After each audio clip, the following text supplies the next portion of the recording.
He was a broke mechanic raising a little girl on his own. She walked into his garage with shaking hands and begged him to pretend to be her boyfriend for just one weekend. He had no idea she was the secret heir to a billion-dollar empire, running from an arranged marriage to a man who would never let her go.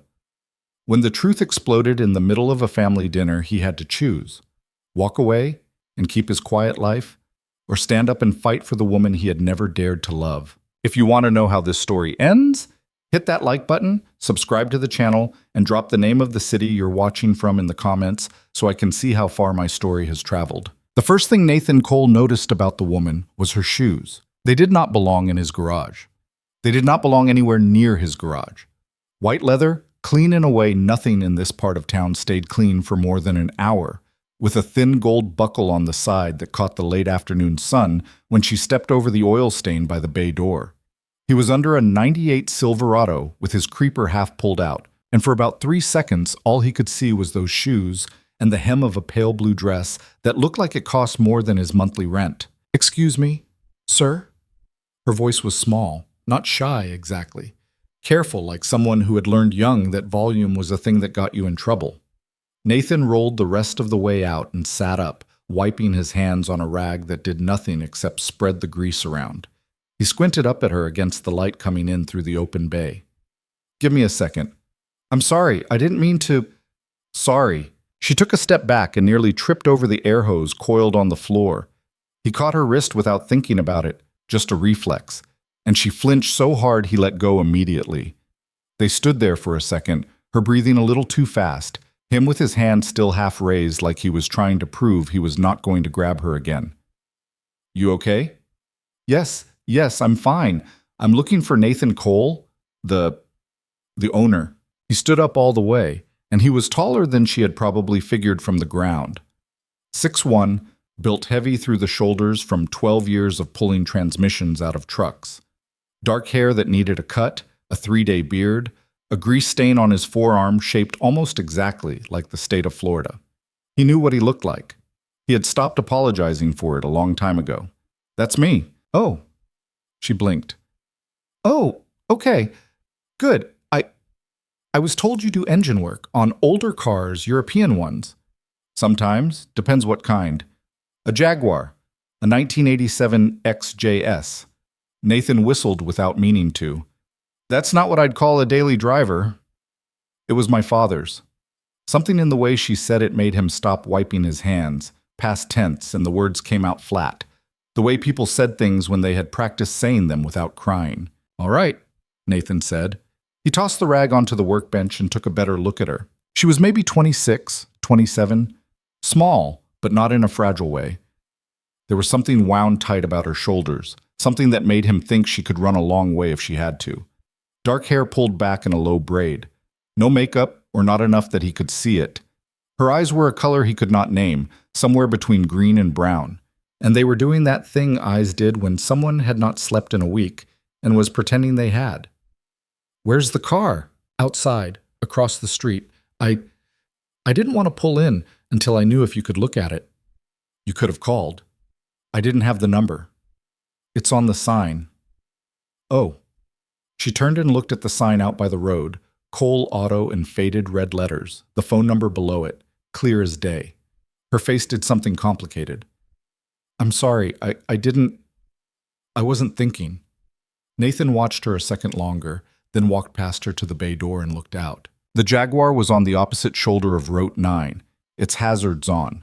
Even from here he could see the car was immaculate. British racing green, the paint so deep it almost looked black in the shade of the oak on the corner. No rust around the wheel wells, no cracks in the rubber. Somebody had loved that car for a long time. "Bring it across," he said. "I'll hear it out first before I tell you anything." "Thank you, I'll be right back." She went out past him and waited at the shoulder for a pickup to pass, her hands folded in front of her like she was at a funeral. When the road cleared, she walked across and got into the Jag, and he watched her turn the key.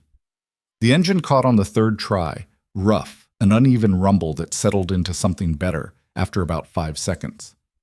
A V12 with a cold start problem, or a fuel pump going, or maybe both. She pulled into the second bay, and he had her cut the engine so he could listen to it tick as it cooled. "You've got a vacuum leak somewhere on the driver's side," he said, and the fuel pump's on its way out. Maybe 6 months, maybe 2 weeks. Depends on how hard you drive it. I don't drive it often. Good. He opened the hood. The engine bay was almost obscenely clean. When was the last time somebody worked on this? I don't know. My father had it serviced somewhere in Connecticut. I don't know where. Okay. Well, I can do the leak today if you've got the time. The pump I'd have to order. Parts not cheap on these. How much? Parts and labor, probably $1,100. Could go higher. She nodded like he had said $11. That's fine. Do it. Nathan looked at her over the open hood.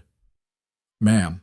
Lena, that's a lot of money to say yes to that fast. She flushed. He watched the color come up her neck before it hit her cheeks. The way real embarrassment worked, not the performed kind. I'm sorry, I have the money. I'm not good at this part. I don't want to sound like I'm bargaining with you when I'm not. Nobody thinks you're bargaining. Some people do. He let that sit there. She did not explain it. He did not ask. All right, he said, leave it with me. Give me your number this time. I'll call you when I've got an idea how long. She pulled a phone out of a small bag he had not noticed, something soft and leather, and probably made by a person in Italy who had a single apprentice. The phone was the most expensive one he had ever seen in his shop, and he had seen a lot of phones. She read the number out to him, and he punched it into his own phone, which had a crack down the screen he had been ignoring for 8 months. Lena what? He asked. Hart. Nathan Cole. Like the sign says. She smiled for the first time, and it was a small crooked thing that was gone before it had really landed. I figured. She took an Uber somewhere. Nathan watched it pull away, and then he closed the bay door part way and went back into the office, where the air conditioner wheezed like a lifelong smoker, and the radio played the same classic rock station it had been playing since 2011. He pulled the paperwork for the Jag, started a ticket, and then he stood still for a minute with his hands flat on the counter and tried to figure out why his chest felt strange. It was not her. She was pretty, sure, but pretty women had come through the garage before. It was the way she had flinched when he grabbed her wrist. It was the way she had said, "My father had it serviced," and then her face had done nothing, and how that nothing was worse than if she had cried. It was the shoes. Nathan had grown up poor in a town where you could tell a person's whole life story from their shoes. And her shoes said she had been born into a life she no longer lived in. That did not mean she was broke now. It meant she was somewhere in between, and in between was always the most dangerous place to be. None of that was his problem. The car was his problem. Vacuum leak, fuel pump, ticket, phone call, keys back, done. He glanced at the clock. 3:40. He had 45 minutes before he had to lock up and get Ellie from aftercare.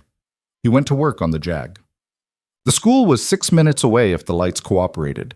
They did not cooperate today, and Nathan pulled into the circle at Pine Ridge Elementary at 4:29, 1 minute before the aftercare staff started charging him late fees, which he could afford but resented on principle.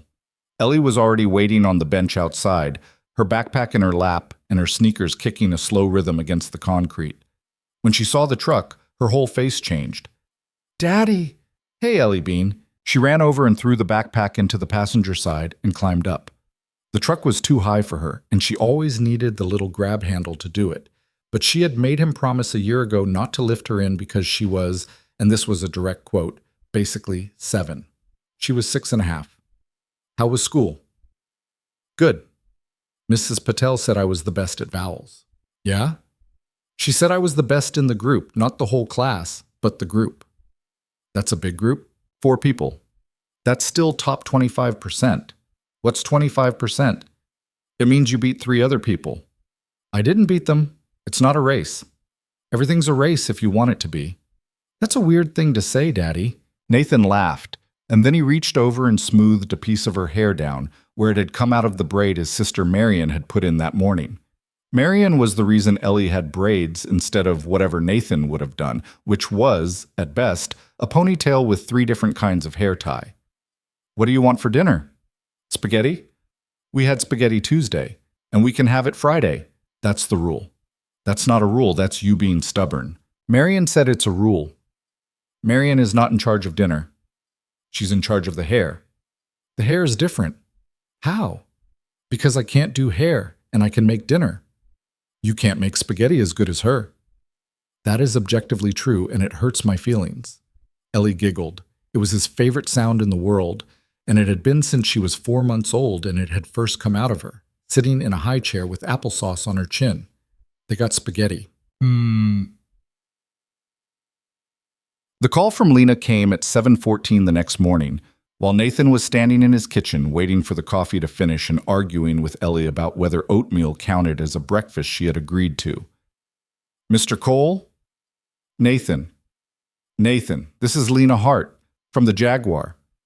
I was going to call you around 9, the pump's in. Took me a minute to find the right one, but it's here. That's good. That's actually why I'm calling. Would it be possible to come by before the rest of your day? I don't want to take much of your time. I need to ask you something. There was a long pause. Nathan set the coffee down. Something about the car? No. He watched Ellie try to feed her oatmeal to the dog, and the dog, who had been through this before, back away slowly. Ellie, put the bowl back. The dog wants it. The dog does not want it. The dog is being polite. Into the phone he said, "What is this about, Lena?" "It's going to sound insane. I know how it's going to sound. I just need 5 minutes." He thought about saying no. He thought about saying his schedule was full, which was only mostly a lie. He thought about the way she had flinched yesterday, and the way she had said my father had it serviced, and the white shoes that did not belong in his garage. "I'll be at the shop at 8:30. Come by at 9. Thank you. She hung up before he could say anything else, and Nathan stood in his kitchen and looked at his phone and thought very clearly the sentence, "This is going to be a mistake." Then he poured Ellie more milk and did not ask himself why he had said yes. She showed up at 8:57, 3 minutes early, and she was in different clothes this time. Jeans, a gray sweater, the same leather bag. Her hair was down. She looked younger without the braid. She also looked like she had slept even less than yesterday, which was an impressive feat. Nathan was in the office with his second coffee and the door to the bays open so he could hear the radio. She knocked on the door frame even though the door was open and waited for him to wave her in. "Morning," he said. "Good morning." "Sit down. You want coffee? It's not good." "I'm okay." She sat on the edge of the chair across from his desk, like she expected it to be pulled out from under her. He leaned back in his own chair and crossed his arms and waited. She said, "I'm going to tell you this badly. I've been practicing it in the car for 40 minutes, and it is still going to come out badly. I need you to let me finish before you throw me out. Is that okay?" "I'm not going to throw you out." "You might." "I'm not." She breathed in, breathed out. "I need somebody to pretend to be my boyfriend this weekend." Nathan did not move. He did not blink. He stared at her for what felt like a long time, but was probably about 4 seconds. "Say that again." "There's a family event. My grandmother's 80th birthday, Saturday night, at a house in Greenwich. My whole family is going to be there, and there's a person who... There are some people who are going to try to introduce me to somebody, and I need to not be introducible. I need to show up with somebody, to close that off, before it starts." "A person. A man. And you want a stranger to show up and say he's your boyfriend?" "Yes." "Why me?" "Because I don't know anybody." "You don't know anybody?" "Not anyone I could ask. Not anyone who wouldn't. Not anyone who isn't already connected to my family. I needed somebody who had no connection. Nobody who's been in the rooms I've been in. Nobody they could trace." "Why did you pick me?" "I didn't pick you. I came here for the car." "And then you picked me." "Yes." He almost laughed. He did not laugh. "Ma'am, Lena. Lena, I'm a mechanic. I've got oil under my fingernails that's older than the shop. I don't own a suit. I've got a 6-year-old daughter at home. I know, the daughter I didn't know, but the rest, I know. You know. I'm sorry. I drove by last week. I saw you. With her. In the parking lot of the grocery store on Elm. I'd been trying to figure out what I was going to do, and I saw you, and I saw the way you were with her, and I thought, you were stalking me. I wasn't stalking you. You were stalking me. I was looking for somebody who looked like a good person. He let out a breath. His coffee was cold. He drank it anyway. Lena, listen. Whatever this is about, you need a lawyer or a cop or a friend with a guest room. You do not need a guy you saw in a parking lot. I have a lawyer. I have cops if I want them. I don't have a friend because every friend I have is paid for by my family, and you don't understand how that works until you try to get one of them to help you with something my family doesn't want. Then go to the cops. There's nothing illegal. Then what's the problem? The problem, her voice cracked for the first time, and she shut her eyes for a second, and when she opened them, they were wet, but she had not cried yet. The problem is that I am very tired, and I have tried a lot of things, and this is the one I have left.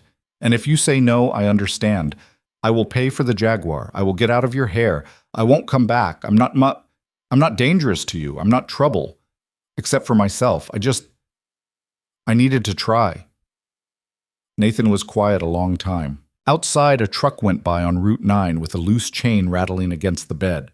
The radio was playing a song his father used to sing along to in the car, back when Nathan was small enough to sit in the middle of the bench seat without a booster.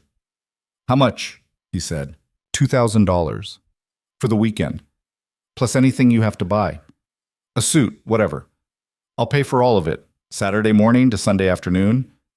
We drive up, I introduce you, we get through dinner and the party, we stay the night in guest rooms, we drive back. I never bother you again. $2,000. 4 if you want. I have the money. I don't care about the money. I don't want your money. Then I don't know what I'm supposed to offer you. He shook his head. That's not what I mean. I'm not saying yes for the money. Her face shifted, just barely. Her shoulders dropped a fraction of an inch. He saw it, and he hated that he had seen it. So, you're saying yes? I'm saying I'm thinking. Oh. And I've got a daughter. I can't leave for a weekend. I don't have anyone to leave her with. My sister's... He stopped. I don't. That's a thing. Bring her. What? Bring her. She can come. It's a big house. There's lots of kids there. Cousins, dogs. It'll actually make it more believable if you have your daughter, single dad, with his girlfriend. Her hands went up in a little helpless gesture. I'm not using her as a prop. I'm just saying you can bring her. I'm not asking you to leave her. She's a kid. I can't bring her into the middle of some whatever this is. I don't even know what this is. It's not dangerous. Everybody says that before the thing turns out to be dangerous. I'm telling you it isn't. I would tell you if it was. You came in here lying about why you were here, Lena. I wasn't lying. I needed the car fixed. You picked the shop because you wanted to ask me. Both things are true. He stared at her. She stared back. Her eyes were the color he had not been able to name yesterday. In the light from the office window, they were almost hazel, with a ring of darker green around the outside. He was going to say no. He was absolutely going to say no. He had a daughter. He had a shop. He had a quiet life he had built very deliberately after Rebecca had died. A life made out of routines because routines were the only thing that had kept him upright that first year. He did not need any of this. He said, I want to know the truth first, not all of it. I don't need all of it. But I want to know more than you're telling me, because I'm not walking my kid into something blind. Lena looked at the floor for a long time. Then she said very quietly, My family is not a normal family. They have a lot of money. They care a lot about who their children marry. There's a man they want me to marry. His family has interests that align with my family's interests. I've said no 100 times. They have stopped hearing me. The only thing that works, in my family, is facts on the ground. If I show up at this birthday alone, they're going to put me in a chair next to him at dinner. And the next morning, somebody will be quoted in a business magazine about a partnership, and it will be very hard to walk back without people getting hurt. If I show up with somebody, they can't start. That's all this is. I need a week, maybe 2, to get somewhere where I can get this. I have to get somewhere I can get this untangled. But I need the momentum to stop. Now. Saturday. What's his name? What? The guy. What's his name? She hesitated. Does it matter? Yes. Adrian. His name is Adrian Vance. Is he going to be there? Yes. Is he a dangerous man? Not in the way you mean. What way do I mean? He's not going to hurt you. He's not going to hurt me. He's going to be angry. He's going to be polite about being angry. That's his thing. That sounds worse. It's worse in a different way. Nathan was quiet for a long time. I need to talk to my sister. Okay. If she can't watch Ellie, I'm out. Okay. If she can, and I say yes, we do this my way. I drive. I don't take anyone's money. We do the one night. You give me the address. I meet you at the gas station down the road from wherever it is, not at your wherever you live. I don't want to know that stuff yet. And if anything feels wrong, I take Ellie and we leave. No argument. Yes. Yes to all of it. And I'm not taking $4,000. You have to take something. I'm fixing your car. You're paying me for the car. That's different. It's what I'm doing. Nathan, there's a cost to this. A suit, gas, a whole weekend, a ruined weekend with your kid. I cannot let you do this for free. $200 for gas and a suit. $2,000, $400, $1,500, $500, and I'm done negotiating. She looked at him like she had never seen a person before. Are you haggling me down on the money I'm supposed to pay you? I'm not a charity case. I know you're not a charity case. I'm not trying to. 500. Take it or leave it. Take it. Fine. Good.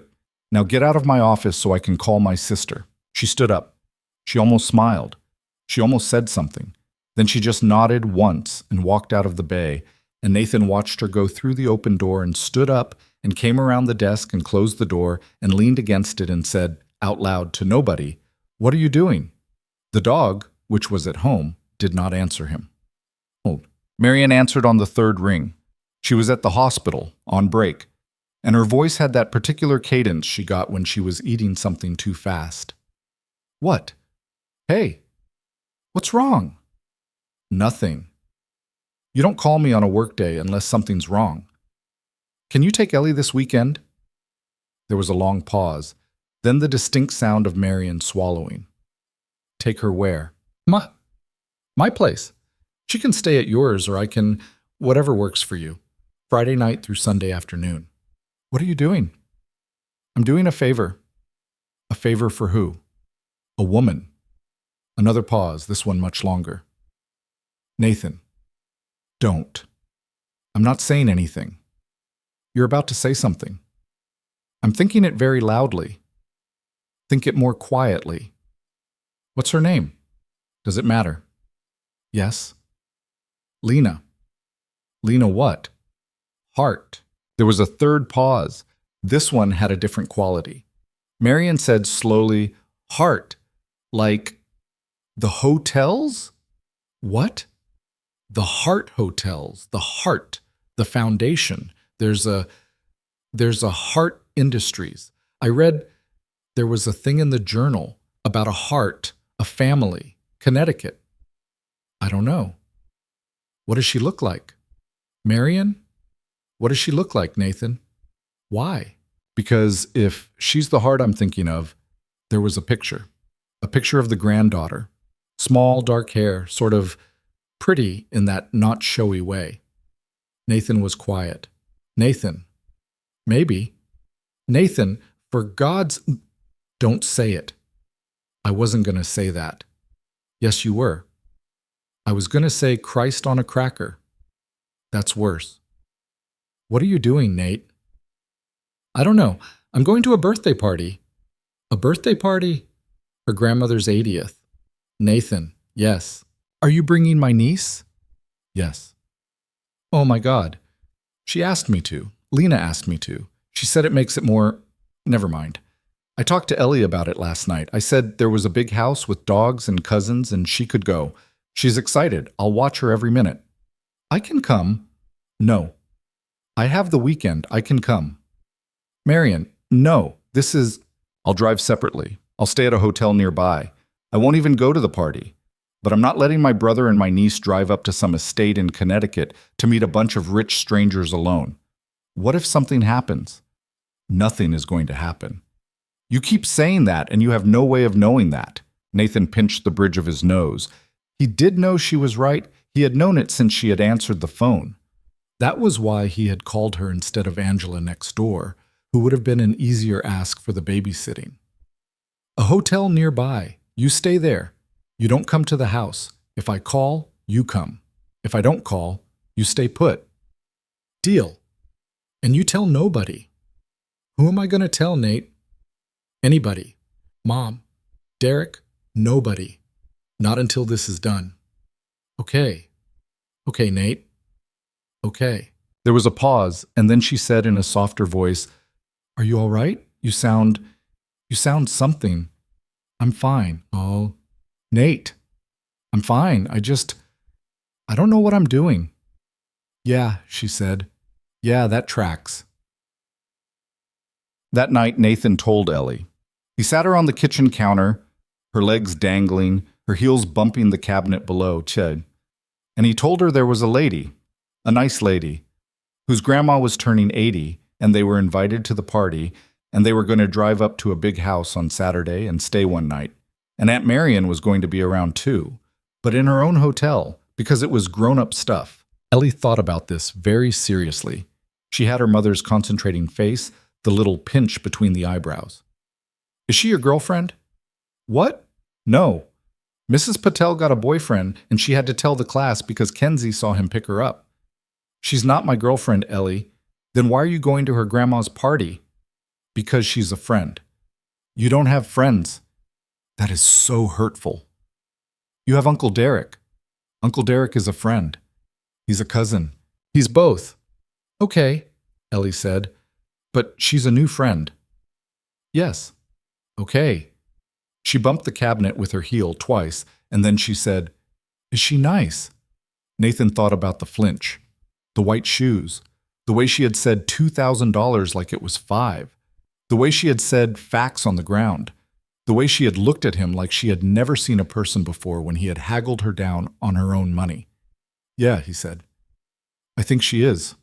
Nervous, though." "Why is she nervous?" "Because her family is complicated." "Our family is complicated." "How do you figure?" "Aunt Marion fights with Grandma a lot. That's not complicated. That's just loud." "What's the difference?" "Complicated is when everybody's being nice and nobody actually is." Ellie considered this. Her heels stopped bumping.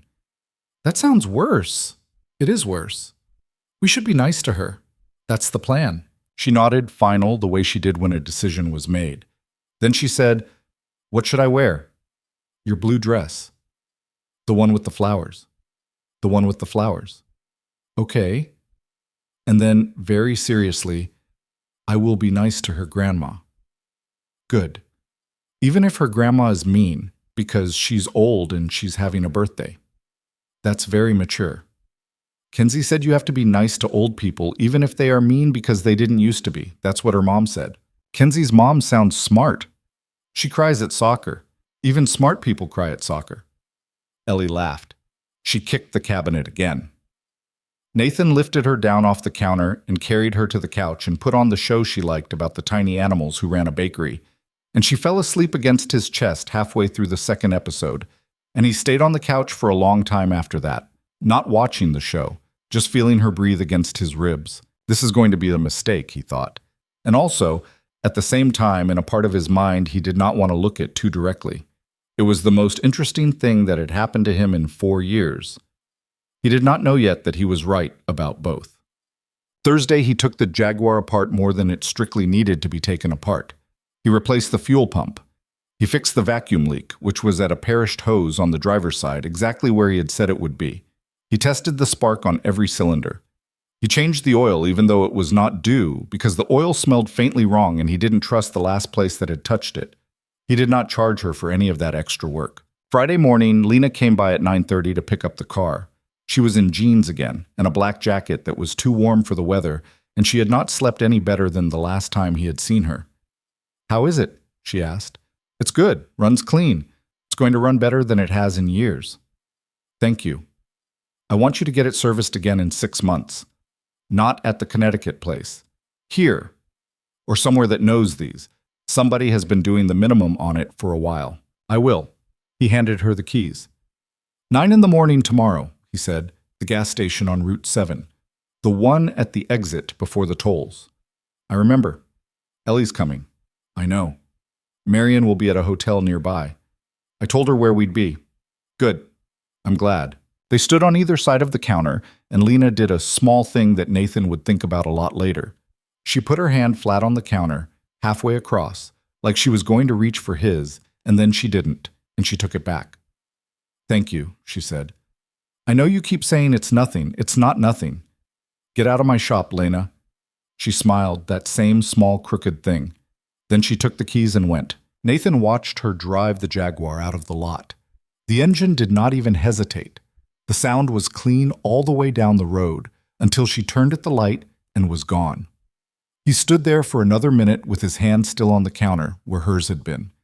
Then he went into the bay and started on the Silverado because there was work to do and because he needed something loud and mechanical to drown out the very specific sound of his own life starting to change. Saturday morning, Ellie was up at 6:30 with her blue dress already on, her sneakers on the wrong feet, and a plastic bag of what she called supplies, which on inspection turned out to be 3 stuffed animals, 2 books, a juice box, and a small plastic horse. I'm ready. It's 6:30. I know. We leave at 8. I know, I'm practicing. Practicing what? Being ready. Nathan made pancakes. Ellie ate 2.5 and then got too excited to eat anymore. He ate the rest standing up at the counter in his one good pair of jeans and a white button-down shirt that Marion had steamed for him last night, which was an event he was going to hear about for the rest of his life. He had bought a suit on Thursday. It was off the rack, dark gray. Not perfect in the shoulders, but it was clean and it fit him better than anything he had worn since Rebecca's funeral, which was a comparison he was trying hard not to make. The suit was in a garment bag on a hanger hooked over the back of the kitchen door. Ellie had asked him about it 3 separate times. Are we going to a wedding? No. Are we going to a funeral? No. Then why's the suit? Because it's a fancy party. Oh. At 7:50 they got in the truck. Ellie buckled herself in, very proud, and Nathan pulled out onto the road, and the morning was clear and cool, and the sky over the fields east of town was the kind of pale, almost pink blue that did not last long. Ellie talked about a frog she had seen at school yesterday for most of the drive. Nathan listened. He nodded at the right parts. He checked the rear view every few minutes out of a habit he had not had before this week. They pulled into the gas station on Route 7 at 8:59. Lena was already there. The Jaguar was parked by the pump farthest from the road, idling softly, her standing next to it in a long camel-colored coat even though it was not cold. She was wearing the same kind of shoes she had worn the first day. White, clean, out of place. When she saw the truck, something happened in her face that Nathan did not have a word for. Relief, maybe. Or something more complicated than relief. Something that looked like it had been held for a long time and had just now been allowed to sit down. He parked. He killed the engine. He looked at Ellie, who was staring at the Jaguar with her mouth a little open. That's a nice car, Daddy. Yeah, that's her car. The ladies? The ladies. Wow. Yeah. Is she the lady? That's her. Ellie studied Lena through the windshield, her concentrating face on full blast. She looks tired. Nathan did not say anything. Daddy, she looks tired. I know, Bean, I know she does. He unbuckled his seatbelt, and then he reached across and unbuckled hers, and he looked at his daughter one more time before they got out of the truck. Be nice. I know. Especially today, okay? I know, Daddy. He opened the door. Lena crossed the lot toward them before Nathan had even gotten his own door fully open, and she stopped a few feet short of the truck like she had been told, at some point in her life, not to rush anyone. Her hands were in the pockets of the long coat. Her eyes went from Nathan to Ellie and then stayed on Ellie, and something in her face that had been wound up loosened a little. Hi, she said. She crouched down right there in the gas station parking lot, and she did not do the voice. That was the first thing Nathan noticed. A lot of adults did a voice for kids, a high-pitched sing-song thing, and Ellie had, since she was about 3, treated those adults with a kind of patient contempt. Lena just crouched down and looked at her like she was a person. You must be Ellie. Yes. I'm Lena. I know. Oh, good. Ellie tilted her head. You have tired eyes. Nathan closed his own eyes for about a second, which was his version of a long scream. Lena laughed. It was a real laugh, short and a little startled. I do. I haven't been sleeping very well. Why not? Because I'm nervous about today. Daddy says you're nervous about your family. Your daddy is right. My daddy is usually right. I will remember that. Ellie studied her for another second, and then she reached into her plastic bag of supplies and pulled out the small plastic horse, the brown one, and held it out. This is Pepper. Hello, Pepper. You can hold her today if you want. She's good for nervous. Lena looked up at Nathan, and Nathan looked away because something had gone tight in his throat, and he was not going to be the guy who choked up in a gas station parking lot in front of a woman he barely knew.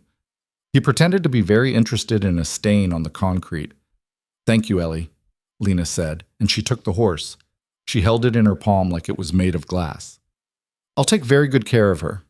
She doesn't like fast driving. Noted. And she gets scared if you put her face down. I won't put her face down. Okay. Ellie, satisfied, went back to the truck and began the complicated process of climbing back up into the passenger seat with her plastic bag. Lena stood up slowly. She was still holding the horse. For a second, Nathan saw her face without her arranging it, and it was a face that had just been handed something by a small child and had not known how to put it away inside her fast enough. She's something else, Lena said, low. Yeah, she is. I won't put her in anything she shouldn't be in today. I know. I mean it. If it starts to go sideways, Lena, I know.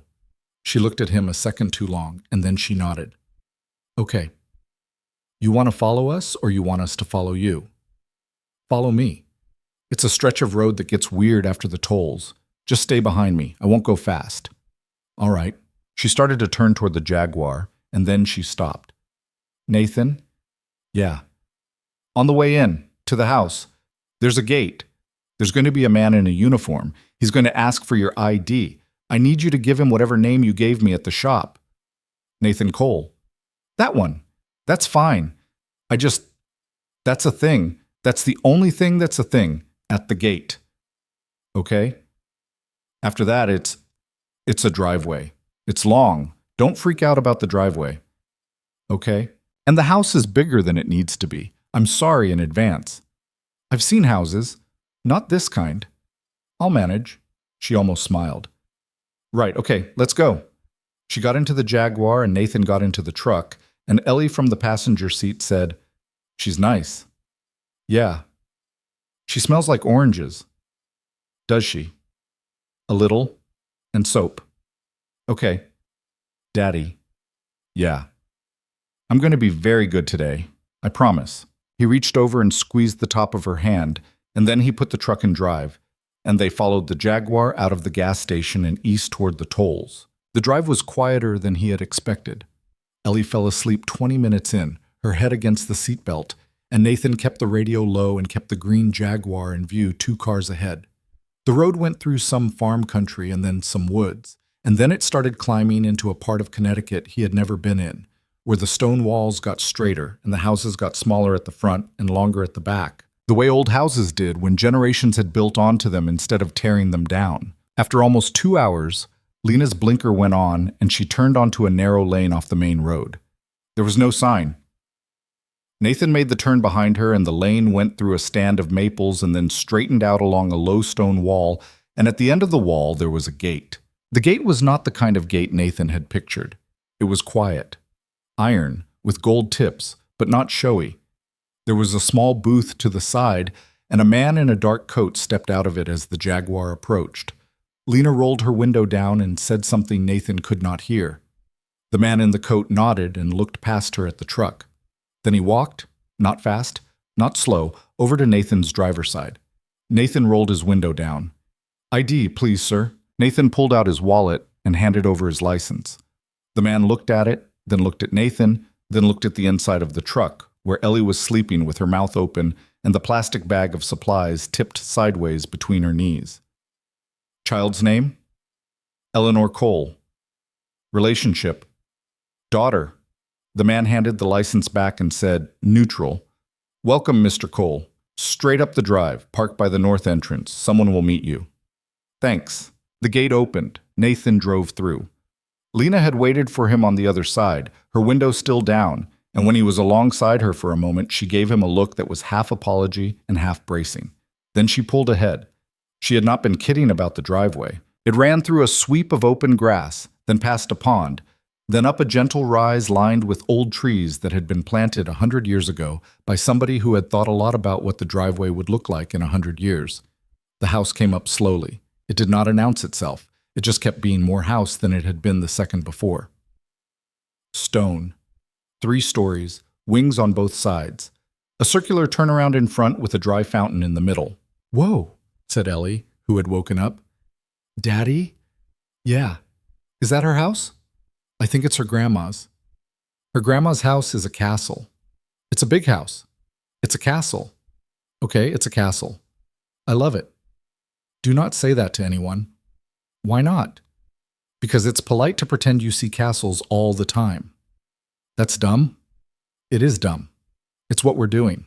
They parked where they had been told. An older man in a gray vest appeared at Nathan's door before he had fully turned the engine off, which made Nathan jump, which made the older man very slightly smile. "May I take your bag, sir?" "I got it." "Very good, sir." Nathan got out. He walked around the truck and opened Ellie's door, and she slid down into his arms. And then she stood on her own 2 feet and straightened her blue dress with the flowers on it very seriously, the way a person does before a job interview. Lena was already standing at the front of the Jaguar, a small overnight case beside her, and the Jaguar was being driven off by someone else to some part of the property Nathan could not see. "Ready?" she said. "No." "Me neither." "Great. Good talk." She laughed, short, and then she held out her hand. He stared at it for a second.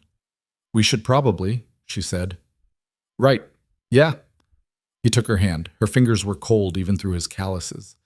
Ellie looked at their hands without saying anything and then reached up and took Nathan's other one, which was a thing she had not done since she was 4, and his chest did something he did not have time to deal with.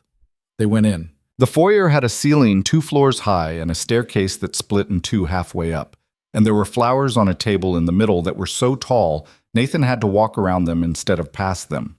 A woman in a dark dress materialized out of nowhere and said, in a voice that had clearly been trained somewhere, "Miss Hart, your grandmother is in the sunroom. She asked to see you before the luncheon." "Thank you, Mrs. Alden. This is Nathan Cole and his daughter Eleanor. Could you show them to the east guest rooms?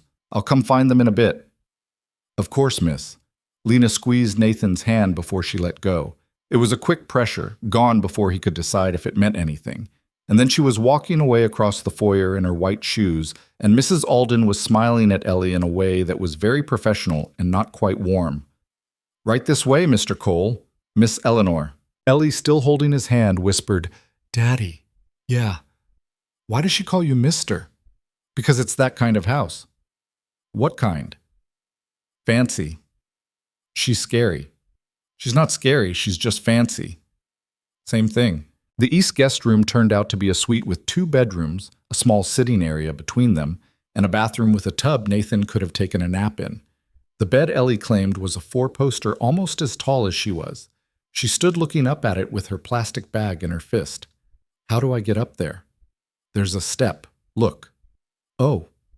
She climbed up and sat in the middle of the bed and bounced experimentally. Then she stopped and looked at him. "Daddy?" "Yeah." "I don't like it here." He came over and sat on the edge of the bed. "What don't you like?" "The lady who brought us here doesn't smile right. Some people don't smile the same way we do. It doesn't mean anything. And it's too quiet. It's a big house. Big houses are quiet." "Daddy." "Yeah, Bean." "Can we still leave if I want to?" He put his hand on the small of her back. "Yes.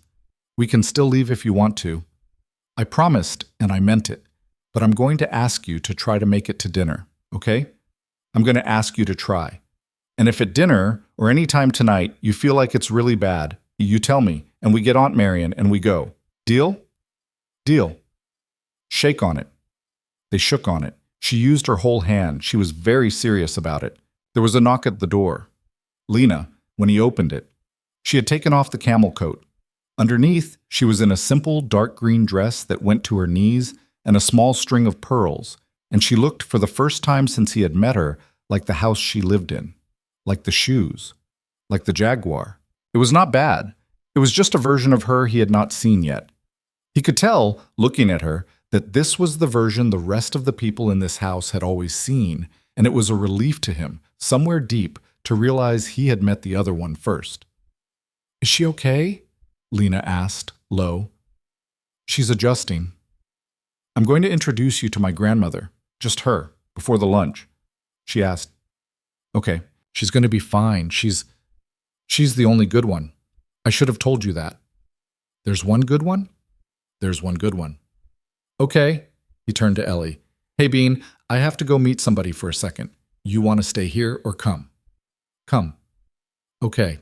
They went down a long hall hung with paintings of people who had all been painted in the same year by the same painter, apparently, because they all had the same serious mouth. Lena walked a little ahead of them. Ellie held Nathan's hand and swung it, which he knew meant she was anxious. The sunroom was at the back of the house. It was all glass on 3 sides, and it looked out over a lawn that ran down to a line of trees, and beyond that the gray wink of water. An old woman was sitting in a wicker chair with a blanket over her knees, even though the sun was warming the floor tiles. She did not get up when they came in. She looked over, slowly, with eyes that were sharper than any part of the rest of her. "Lena." "Grandmother." "You brought them." "Yes." "Come closer, all of you. My eyes are terrible today." Her eyes, Nathan could tell already, were not terrible. They came closer.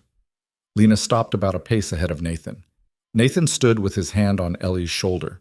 The old woman studied him for what felt like a long time, and then she studied Ellie for a longer time, and something in her face shifted, the smallest flicker, and then it was gone. "Mr. Cole," she said. "Ma'am." "Is that what you call women in your part of the world? Usually." She looked at Lena. "I approve of him already. 2 syllables and already I know where I stand." Lena did not quite smile. "Grandmother, don't." "Don't what?" "Don't have opinions?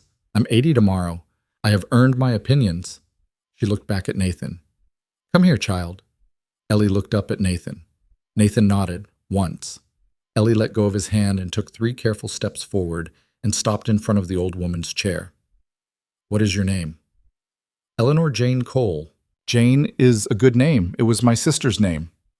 "Is she here?" "No, dear. She died a long time ago." "Oh." Ellie thought about this. "I'm sorry." "So was I." Ellie reached into her dress pocket, where she had apparently transferred the plastic horse at some point without Nathan noticing, and held it out. "This is Pepper.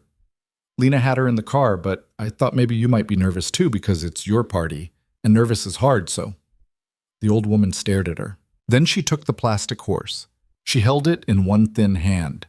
She was quiet for what seemed like a very long time, and when she looked up at Lena, her eyes were doing something Nathan could not read. "Well," she said. Her voice was not quite the same. "Well, Lena, I see." Lena was looking at the floor. "Mr. Cole," the old woman said. "Yes, ma'am." "This is a strange weekend for you, I imagine." "Little bit. You're aware of the situation." "Some of it." "You are aware of Mr. Vance." "I know the name." "Good." She handed the horse back to Ellie with great care. "Thank you, Eleanor. I'll borrow her in my mind. She was kind to offer." "You can keep her if you want." "No, dear. Pepper belongs with you." She looked up again, and her eyes were back to sharp. "Lena, I want you at my left at the table. Mr. Cole at my right. Grandmother, the seating. The seating is mine. I made it. I'll unmake it. Are you sure?" "Yes." Lena closed her eyes for a second. "Thank you." "Don't thank me yet. Your aunt is going to be furious." "Aunt Cecily is always furious." "Yes, but this time she'll be right, in her own way. Now, all of you go. I need 10 minutes alone to be an old woman. Send me Mrs. Alden on your way out." They left the sunroom. Lena did not speak until they were halfway down the hall. "She likes you." "She likes Ellie." "She likes Ellie. Yes, but she also likes you." "I could tell. You said ma'am. She liked that." "That's all it takes?" "With her sometimes. She collects tiny things and builds theories out of them." "Sounds exhausting." "It is. But she's the only reason I'm still in this family, so." They turned a corner. A man was coming the other way down the hall, a middle-aged man in a navy blazer with a drink already in his hand at 11:45 in the morning, and Nathan watched Lena's shoulders go back half an inch. "Lena, Uncle Tobias, you're here. I said I would be. And you brought—" His eyes landed on Nathan. They did a quick full scan top to bottom, and Nathan felt the scan the way he felt a bad alternator in a running car, a tiny wrongness under the sound of everything working. "Hello? Uncle Tobias, this is Nathan Cole. Nathan, my Uncle Tobias Hart. Pleasure. Good to meet you." Tobias Hart held out his hand. His grip was firm and too long. His smile was practiced. He was wearing a wedding ring that had been cleaned recently enough to catch the light. "Cole, is it? And what line of work, Mr. Cole?" "I own a garage." "A garage? How charming." He said charming like a small cold wind. "And how did you and Arlana come to meet?" "I worked on her car." "Ah, the Jaguar, of course, that poor car." "It's a good car. Somebody just hadn't been looking at it right." "And now you're looking at it right." "Yes, sir." "Well, enjoy the luncheon, Mr. Cole. We're a large family. Don't be overwhelmed." "I'll try not to be." "And this must be your—" "Eleanor," said Ellie, from about the height of Nathan's elbow. "Cole." Tobias Hart looked down. He did the smile again. "How lovely. Eleanor. A big name for a little thing." Ellie did not smile back. She did not say anything. She just looked at him with the exact face she had when the vacuum cleaner at home started up unexpectedly. Tobias Hart's smile cracked a little. "Well, do enjoy?" He nodded, once to Lena, whose face had not moved once during the entire exchange, and then he brushed past them and kept walking. When he was around the corner, Lena let out a long, shaking breath. "Don't like him," said Ellie. "Me either, Bean," Lena said, before she seemed to realize she had said it. Nathan glanced at her. "That one's going to be a problem?" he said, low. "Everyone's going to be a problem. He's just the first one." "Great. I'm sorry." "Don't be sorry. Just, if it's going to be bad, tell me what's coming. Tell me before, not after." Okay, I will." They walked back to the guest suite. Ellie asked if she could change her tights because the tights she had on were itchy, and Nathan helped her into a different pair, and Lena stood by the window with her back to them both, looking out at the lawn, her hands folded in front of her the same way she had folded them at the side of the road a few days ago. "Lena." "Yeah." "Come here a second." She turned. He was sitting on the edge of the four-poster with Ellie on his lap. He patted the bed beside him. Lena hesitated, then came over and sat at the other end, her knees turned slightly toward them. "Tell me about the players," he said. "Before we go down there, I don't need the whole tree. Just who's going to matter tonight." She took a breath. Okay. My grandmother, Margaret Hart. You met her. She's the one who built most of it. My grandfather died 15 years ago. She's still the chair. She still decides. Officially, her son, my Uncle Tobias, the one we just met, runs day to day. Unofficially, she overrules him about once a month. He doesn't like that. No. Okay? My father was her older son. He died when I was 19. Car accident. That's when things started. That's when things changed. My father was supposed to take over. He didn't. Tobias did. He's done a fine job, technically, but he has plans for the company that my grandmother doesn't love, and he needs money, and the Vance merger is a lot of money. That's where Adrian comes in. His family? Vance Holdings. They make things you've never heard of that go into things you have. Grandfather used to do business with their grandfather. There was a handshake, apparently, 50 years ago that the families would someday be aligned. Nobody took it seriously except Tobias, and Adrian's mother, who will also be here tonight. Cool. Great. Her name is Vivian. She's worse than Tobias. Worse how? Smarter. Great. My Aunt Cecily, my grandmother's daughter, will be here. She doesn't have any power in the company, but she has a mouth like a saw. She's the one my grandmother meant when she said Cecily would be furious about the seating. Why? Because the seating says I'm the one grandmother approves of, and Cecily has wanted Tobias to inherit everything since the day my father died. She's on his side. Anybody on your side? She was quiet for a second. grandmother, you, Ellie, apparently. That's a small team. That's a really small team. We'll make do. She looked at him. She was trying very hard not to let her face do anything, and he could see each of the things it was not doing. Nathan? Yeah. If I tell you to stop, stop. If I squeeze your hand twice, change the subject. If I squeeze it 3 times, we leave the room, not the house, just the room. 2, change subject. 3, leave the room. Yes. And if I squeeze your hand, then I'll know you want me to change the subject, which is fine. You can do that too. Okay, one more thing. Yeah. If at any point this turns out to be more than what you told me, anything, I take her and I go. I'm not threatening you. I'm just being honest. I can't play through something I didn't agree to. I know. Okay. Nathan. Yeah. I'm not going to lie to you down there. I'm going to lie to them about you. I'm not going to lie to you. All right. Okay. Ellie had been quiet this whole time, listening, watching both of them in turn, the way she watched grown-ups in doctors' offices. Now she said, "Are we going to eat soon?" Lena laughed.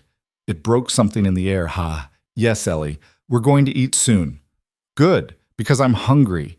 And the bathroom has little soaps shaped like shells, and I don't want to smell them on my stomach. Noted, said Nathan. The luncheon was in a long room that looked out over the lawn. The table was already most of the way set when Lena led them in, with about 20 people milling around with drinks, and a woman Nathan took to be Aunt Cecily was already at Tobias Hart's elbow with a glass of white wine in her hand, talking to him low and fast and unhappy. The family looked at Nathan the way a family will look at something that has wandered in out of the weather. Not mean, exactly. Evaluative. Like everyone in the room had the same small, silent checklist, and Nathan was being scored against it in real time. Lena kept one hand on the small of his back. It was light. It was nothing, objectively. He felt it like a brand. An older man with a red face came up to them immediately. "Margaret's grandson-in-law, are we?" Just Nathan Cole. "Ha! Good answer. I'm Harold, cousin by marriage. Old enough that nobody listens to me. Drink? I'm driving later." "Good man. Good man. Ellie, is it? Eleanor?" "Eleanor. Yes. Formidable. Tell me, Eleanor, do you like shrimp?" "I don't know." "You're about to find out. There's shrimp. Come tell me after lunch whether I was right to recommend it." Ellie, who was suspicious of shrimp on principle, nodded politely. Harold drifted off. A cousin in her 30s came up next, a hand extended, her smile thin but not cruel. Then a cousin's husband who talked too loud about yachts. Then a woman in her 60s who asked Nathan what he did, and when he said garage, simply said, "Ah, honest work," in a tone that Nathan had heard all his life from people who meant it to mean something nicer than it did. Lena's hand stayed on his back. At one point, a man came into the room, and Nathan felt rather than saw Lena go still beside him. The man was tall, 40, maybe 42, silver at the temples, a jaw you could cut yourself on, a suit that had been cut in London by someone who knew him by name. He was alone. He stood in the doorway for a second, scanning the room, and his eyes stopped on Lena and stayed there. He smiled. It was a nice smile, a careful one. Nathan knew, before Lena said anything, who this was. "Adrian," she said, almost under her breath.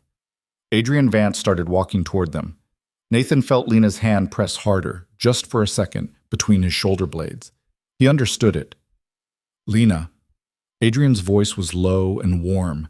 It was the voice of a person who had been told a lot of times that he had a good voice. "You came. I was always going to come." "Were you?" His eyes moved to Nathan, moved down to Ellie, came back up. The smile did not change. "You've brought guests. My boyfriend, Nathan Cole, and his daughter Eleanor." The word boyfriend landed in the middle of the room, even though only 4 people could have heard it.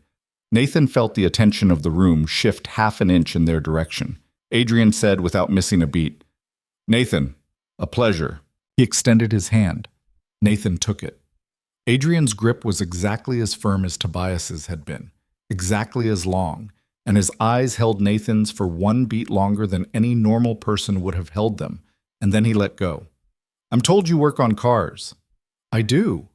"A noble profession. My father used to say the only honest men in America were the ones with dirt under their fingernails. That's a nice thing for him to have said. He didn't mean it as a compliment, I'm afraid, but I think he was wrong. All right, Adrian turned to Ellie. And you must be Eleanor. Ellie? Ellie, I like that more. It's sharper. Do you like cars too, Ellie? I like trucks. Trucks? Even better. Trucks are honest. My father would have liked you. Nathan felt Lena's hand twitch against his back. Adrian noticed. Nathan watched him notice. Adrian was the kind of man who noticed everything and filed it away and used it 3 hours later in a way you could not quite point at. Adrian, Lena said, we were about to sit. Of course. Forgive me. We'll talk more after. I'm sure of it. He smiled. He stepped aside. Lena guided Nathan to the table with the lightest possible pressure of her hand, and Nathan walked, and Ellie walked between them, and they sat, and Nathan's heart was hitting his ribs like a fist on a door. At the table, Adrian was across from them. Not next to. Across. Close enough that his eyes could land on them whenever he wanted them to. Far enough that he could pretend not to be looking. An older woman with silver hair swept back into a chignon sat to Adrian's right, and Nathan knew without asking that this was Vivian Vance, because she looked exactly like a woman who had raised a son to be the man across the table and had enjoyed every minute of the project. Grandmother Margaret sat at the head. Lena was on her left. Nathan was on her right. Ellie was next to Nathan. The shuffle had visibly annoyed several people. Aunt Cecily, 2 seats down, was not eating. Grandmother Margaret lifted her glass. Welcome. Before the speeches begin tomorrow night, let me say one thing today. Family is not the thing you are born into. It is the thing you choose to tend. Look around this table. Tend it well. She drank. Nathan watched. That was a grandmother's toast, yes, but it was also a sentence with bricks in it. He looked across the table at Adrian Vance, who was smiling a polite smile, and at Vivian Vance, who was not smiling at all. Ellie, beside him, quietly slid her hand into his under the table. He squeezed it once. The soup came. Halfway through the second course, a waiter appeared at Lena's shoulder and murmured something to her, and she excused herself and stood. She did not look at Nathan. She walked out of the dining room with her small steps. Nathan watched her go. Across the table, Adrian Vance watched her go too. Then Adrian's eyes came back to Nathan. They held there. He took a small sip of his wine. He did not smile. Nathan held the look. He did not smile either. He picked up his fork and cut a piece of chicken and kept his eyes on Adrian while he did it. Not aggressive, not challenging, just not looking away. He had worked enough with men who needed to win the room to know that the trick was not to fight them. The trick was to refuse to agree that the room needed winning. After a second, Adrian looked down at his own plate. A small flicker crossed his face. Irritation, maybe, or something close to it. Vivian Vance saw it. She glanced at her son and then at Nathan, and her mouth did a tiny thing at one corner, and Nathan understood in that second that she was the one he was going to have to worry about. Ellie tugged on his sleeve. Daddy!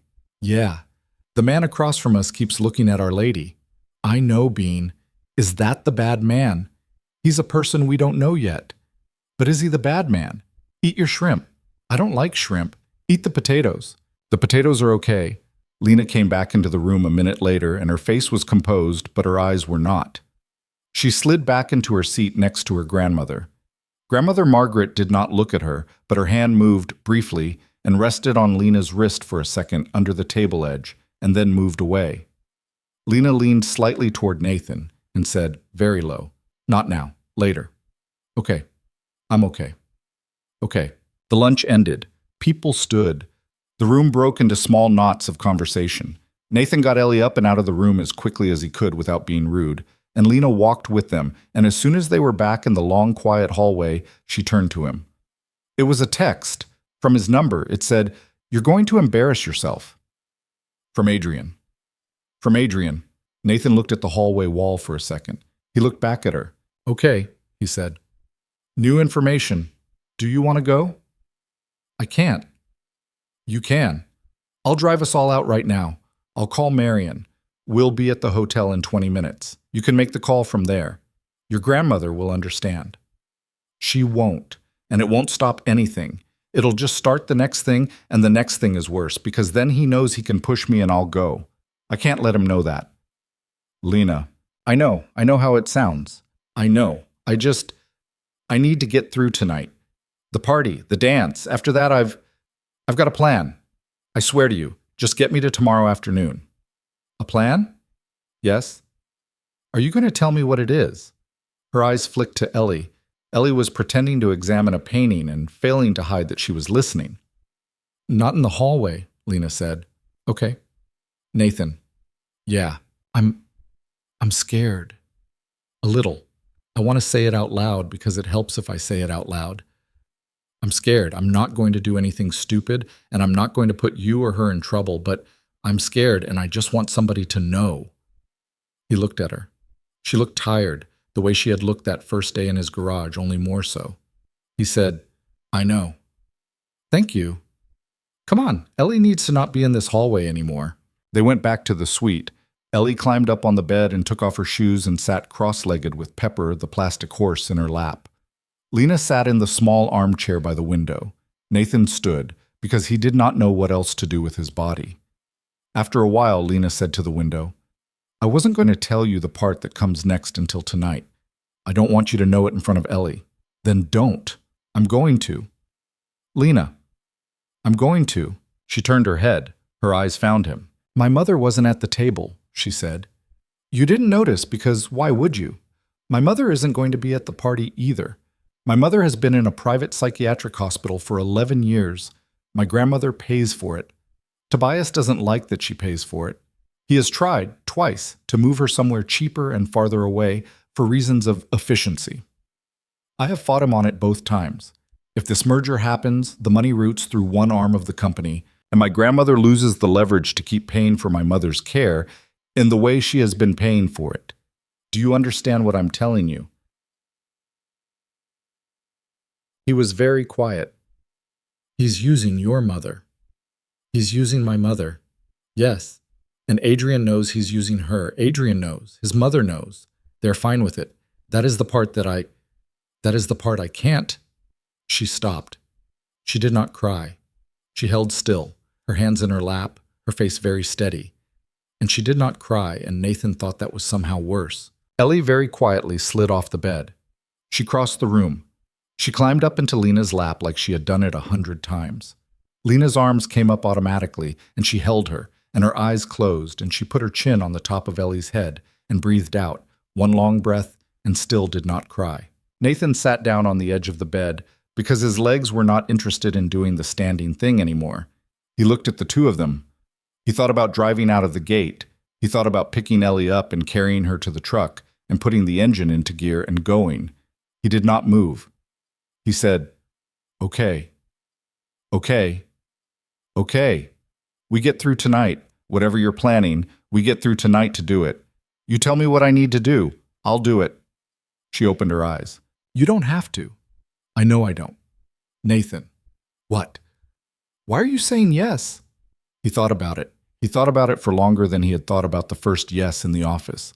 Because nobody should go down there alone, he said. And because my kid is sitting in your lap and you're holding her like you know how, and I don't think people who know how to hold other people's kids like that are the people I should be walking away from. That's all. That's a lot. It's the truth. She laughed, very soft. It sounded wet. Nathan Cole, she said to the top of Ellie's head, you are a problem I did not account for. Likewise. The party was in 6 hours.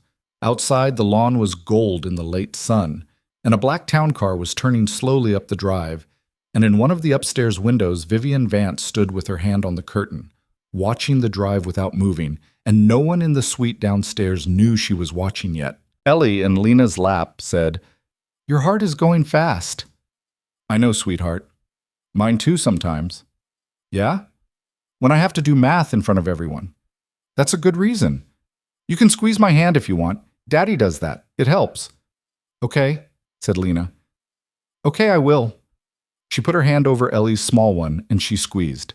Ellie squeezed back. Nathan sat on the edge of the 4-poster bed in a house that did not belong to him, looking at a woman who did not belong to him holding a daughter who did.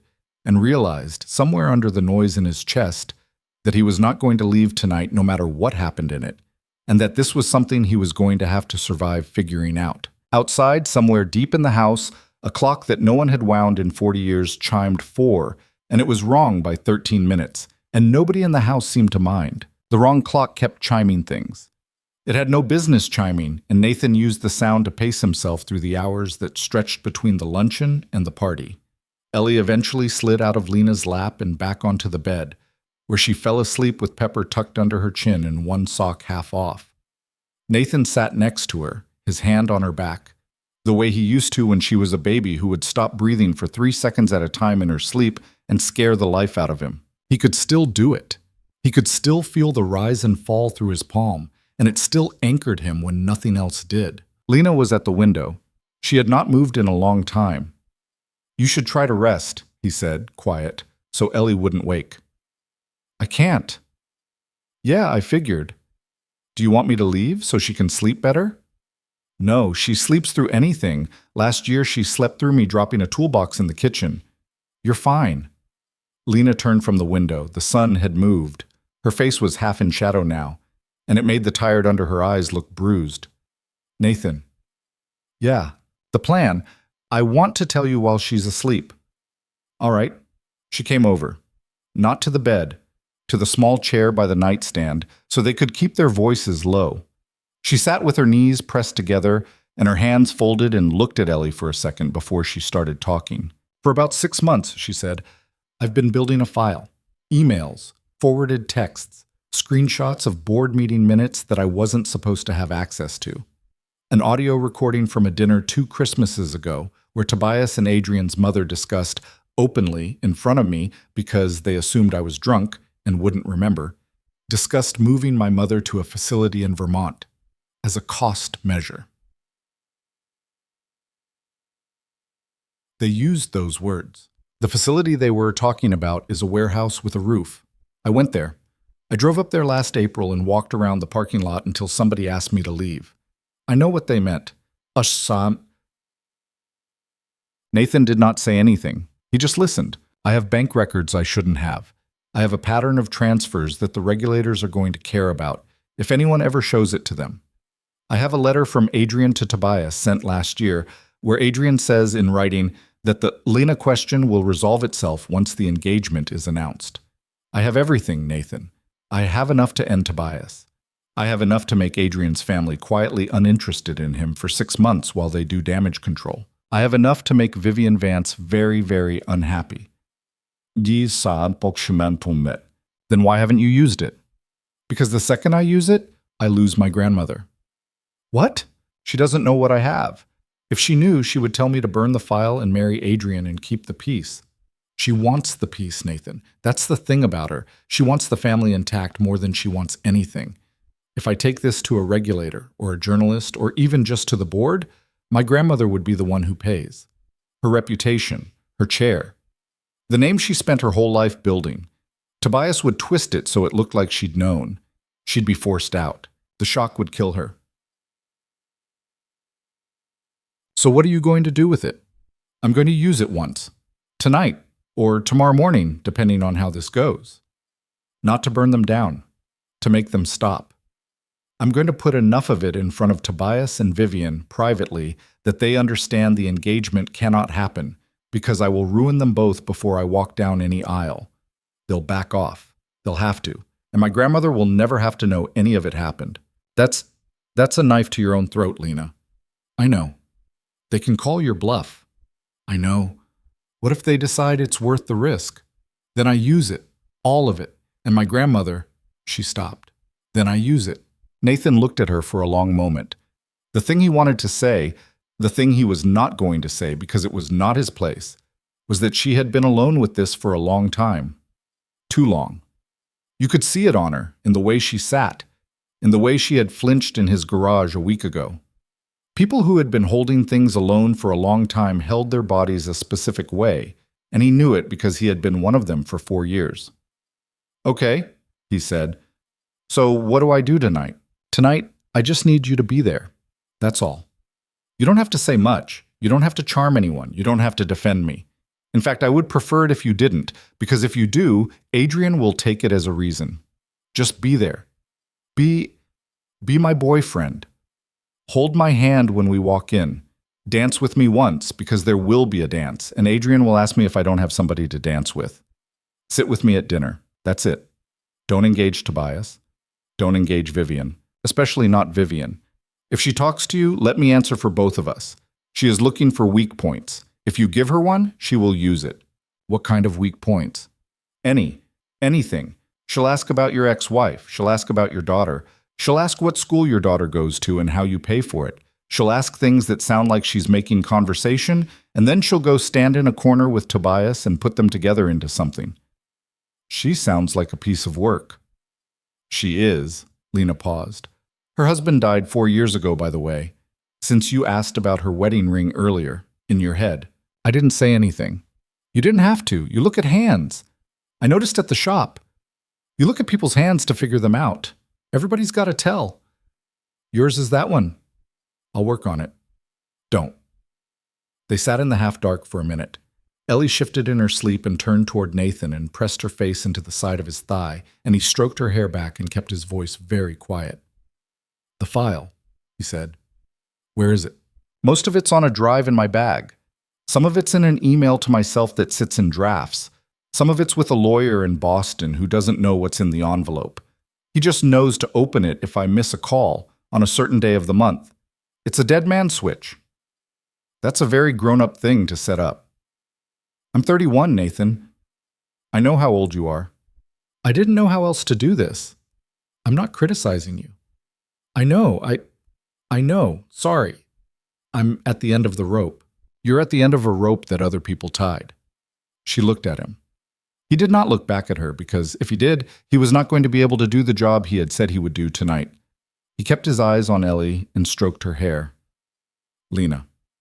Yeah, if this goes sideways tonight, if Adrian pushes or Tobias does something or whatever, the deal you and I have stays the same. I'm not going to turn on you in front of them, even if I'm scared. Even if I don't know what's happening, I'll follow your lead.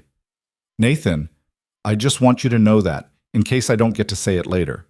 Don't say things like, in case you don't get to say them later. It sounds like a war movie. It feels like one a little bit. I know it does. I'm sorry. Stop being sorry. I can't. That's my version of the thing. What thing? The hands thing. You look at people's hands, I apologize. Try not to. Okay? I mean it. Starting tonight. No more apologies from you for being somewhere you have every right to be. She was quiet. Okay, she said. Good. At 6, someone knocked on the door, and a different woman than Mrs. Alden, younger, kinder-faced, wearing a white apron, said that the tailor was downstairs to fit Mr. Cole's suit, if he'd like. I already have a suit, Nathan said. The woman smiled, apologetic. Mrs. Hart asked me to offer, sir. The grandmother. Yes, sir. Nathan looked at Lena. Lena's mouth moved in a small way that was not quite a smile. Go, she said. Trust me, it's faster than saying no to her. He went. Ellie was still asleep. He kissed the top of her head first and told Lena, at the door, not to let her wake up alone, and Lena said she wouldn't, and Nathan went down the back stairs with the kinder-faced woman and found himself in a small paneled room with a tailor's form and a man of about 60 with a measuring tape around his neck. The tailor did not talk much. He asked Nathan to take off his shirt. He measured his shoulders. He made 2 small sounds with his teeth. He opened a garment bag Nathan had not seen him bring in, and inside was a dark navy suit that was clearly made for someone close to Nathan's build, but not for him. Mr. Hart's suit, the tailor said, from some years ago. Mrs. Hart asked me to alter it for you tonight. Mr. Hart. Her son, Miss Lena's father. Nathan went still. I don't. Try it on, please, sir. He tried it on. It fit him almost everywhere. The tailor pinched it in at the waist and marked a tiny adjustment at the inside of the left sleeve and chalked a line at the hem, and the whole thing took less than 20 minutes. When Nathan came out, he had the suit over his arm in its bag, pressed and pinned, and promised to be delivered to his room in an hour. The kinder-faced woman met him in the hallway. Mrs. Hart asked me to tell you something else, sir. All right. She said, quote, "Tell him it means nothing, it's only cloth, but I would rather see it tonight than see it in a closet." Nathan swallowed. "Thank you." "Of course, sir."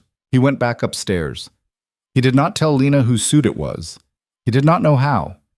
He put it on in the bathroom at 7:30 with the door almost closed, and when he came out, Lena was sitting on the edge of the bed in a long, dark dress the color of midnight water, and her hair was up, and she looked at him and went very still. "Oh," she said. "What?" She did not answer for a second. Then she said, "That's... whose suit is that?" "Your grandmother had it sent up." "That's my father's suit." "Yeah. She gave you my father's suit. She said to tell you it means nothing and it's only cloth." "That's what she says when she means something." "I know." Lena stood up. She crossed the room. She stopped about a foot in front of him and looked up at him with her face composed in that particular way she had, and then she reached up and straightened his collar, a small adjustment he did not need, and let her hand rest there for 1 second too long before she took it away. "Okay," she said. "Let's go." Ellie had been wrangled into her blue dress and a cardigan and the good shoes and a ribbon she had tied herself, and she was holding Pepper the plastic horse with a grip that suggested she understood, without anyone telling her, that tonight was going to be a test. Nathan picked her up because she had asked to be carried, and he held her on his hip, and the three of them went down the wide hall together toward the sound of music rising from the ground floor. The ballroom was the thing in the house that could not pretend to be anything else. It was a ballroom. Old wood, cream walls, a small orchestra on a low dais at one end, chandeliers that had been real candles 50 years ago and still looked like they remembered being real. About 80 people were already in the room, and the murmur of them was the particular murmur of people who all knew each other and had complicated opinions about each other. The moment they stepped in, the murmur shifted. Nathan felt it without having to look. He kept his face easy and his hand on Lena's lower back and walked her in slow, the way you walked a dog past a barking one, and Ellie kept her head on his shoulder and looked at the ceiling. Grandmother Margaret was already seated near the orchestra, holding court from a chair that someone had clearly had moved there for her. She saw them. She did not wave. Her mouth moved the smallest possible amount when she saw Nathan in the suit, and Lena walking beside him felt it too, because her fingers dug into his palm for just a second. Adrian Vance was on the far side of the room. He was holding a drink. He was in a black tuxedo that had been cut to make him look exactly as good as he looked. He was talking to a cluster of men Nathan did not know, and they were all listening to him, and when he saw Lena come in, his eyes moved up, and he did not smile, and he did not frown, and he did not come over. That was the worst of all, Nathan thought. A man who could not come over and who did not need to. Tobias came over instead. "Lena, you look lovely. Mr. Cole." "Uncle." "Nathan. The orchestra has been paid an embarrassing amount of money to play whatever we ask. Mother was very specific. She wants the first dance to be her own." "Of course." "And then tradition says the first dance of the evening goes to the eldest grandchild. Which is you, dear." Lena's hand tightened on Nathan's. "I was going to sit that one out." "Oh, but you can't. Adrian will be insulted." "Adrian's not my grandmother." "No, but he's your..." "He's my nothing, Uncle Tobias. We've talked about this." "Lena." Tobias's voice did not lose its warmth, but the warmth thinned. "Not tonight. Please." Lena looked at him. She looked at him for a long second. "Nathan will dance it with me." Tobias blinked. "I'm sorry?" "The first grandchild's dance. Nathan will do it. He's the person I'm with." "He's..." "Lena."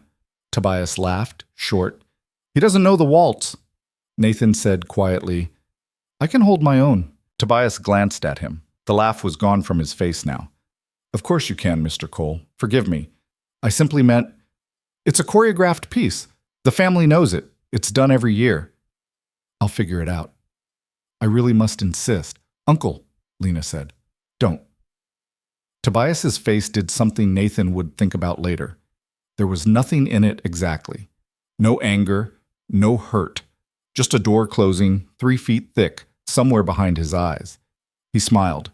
"Of course, dear. Your choice. Naturally." He nodded. He moved away.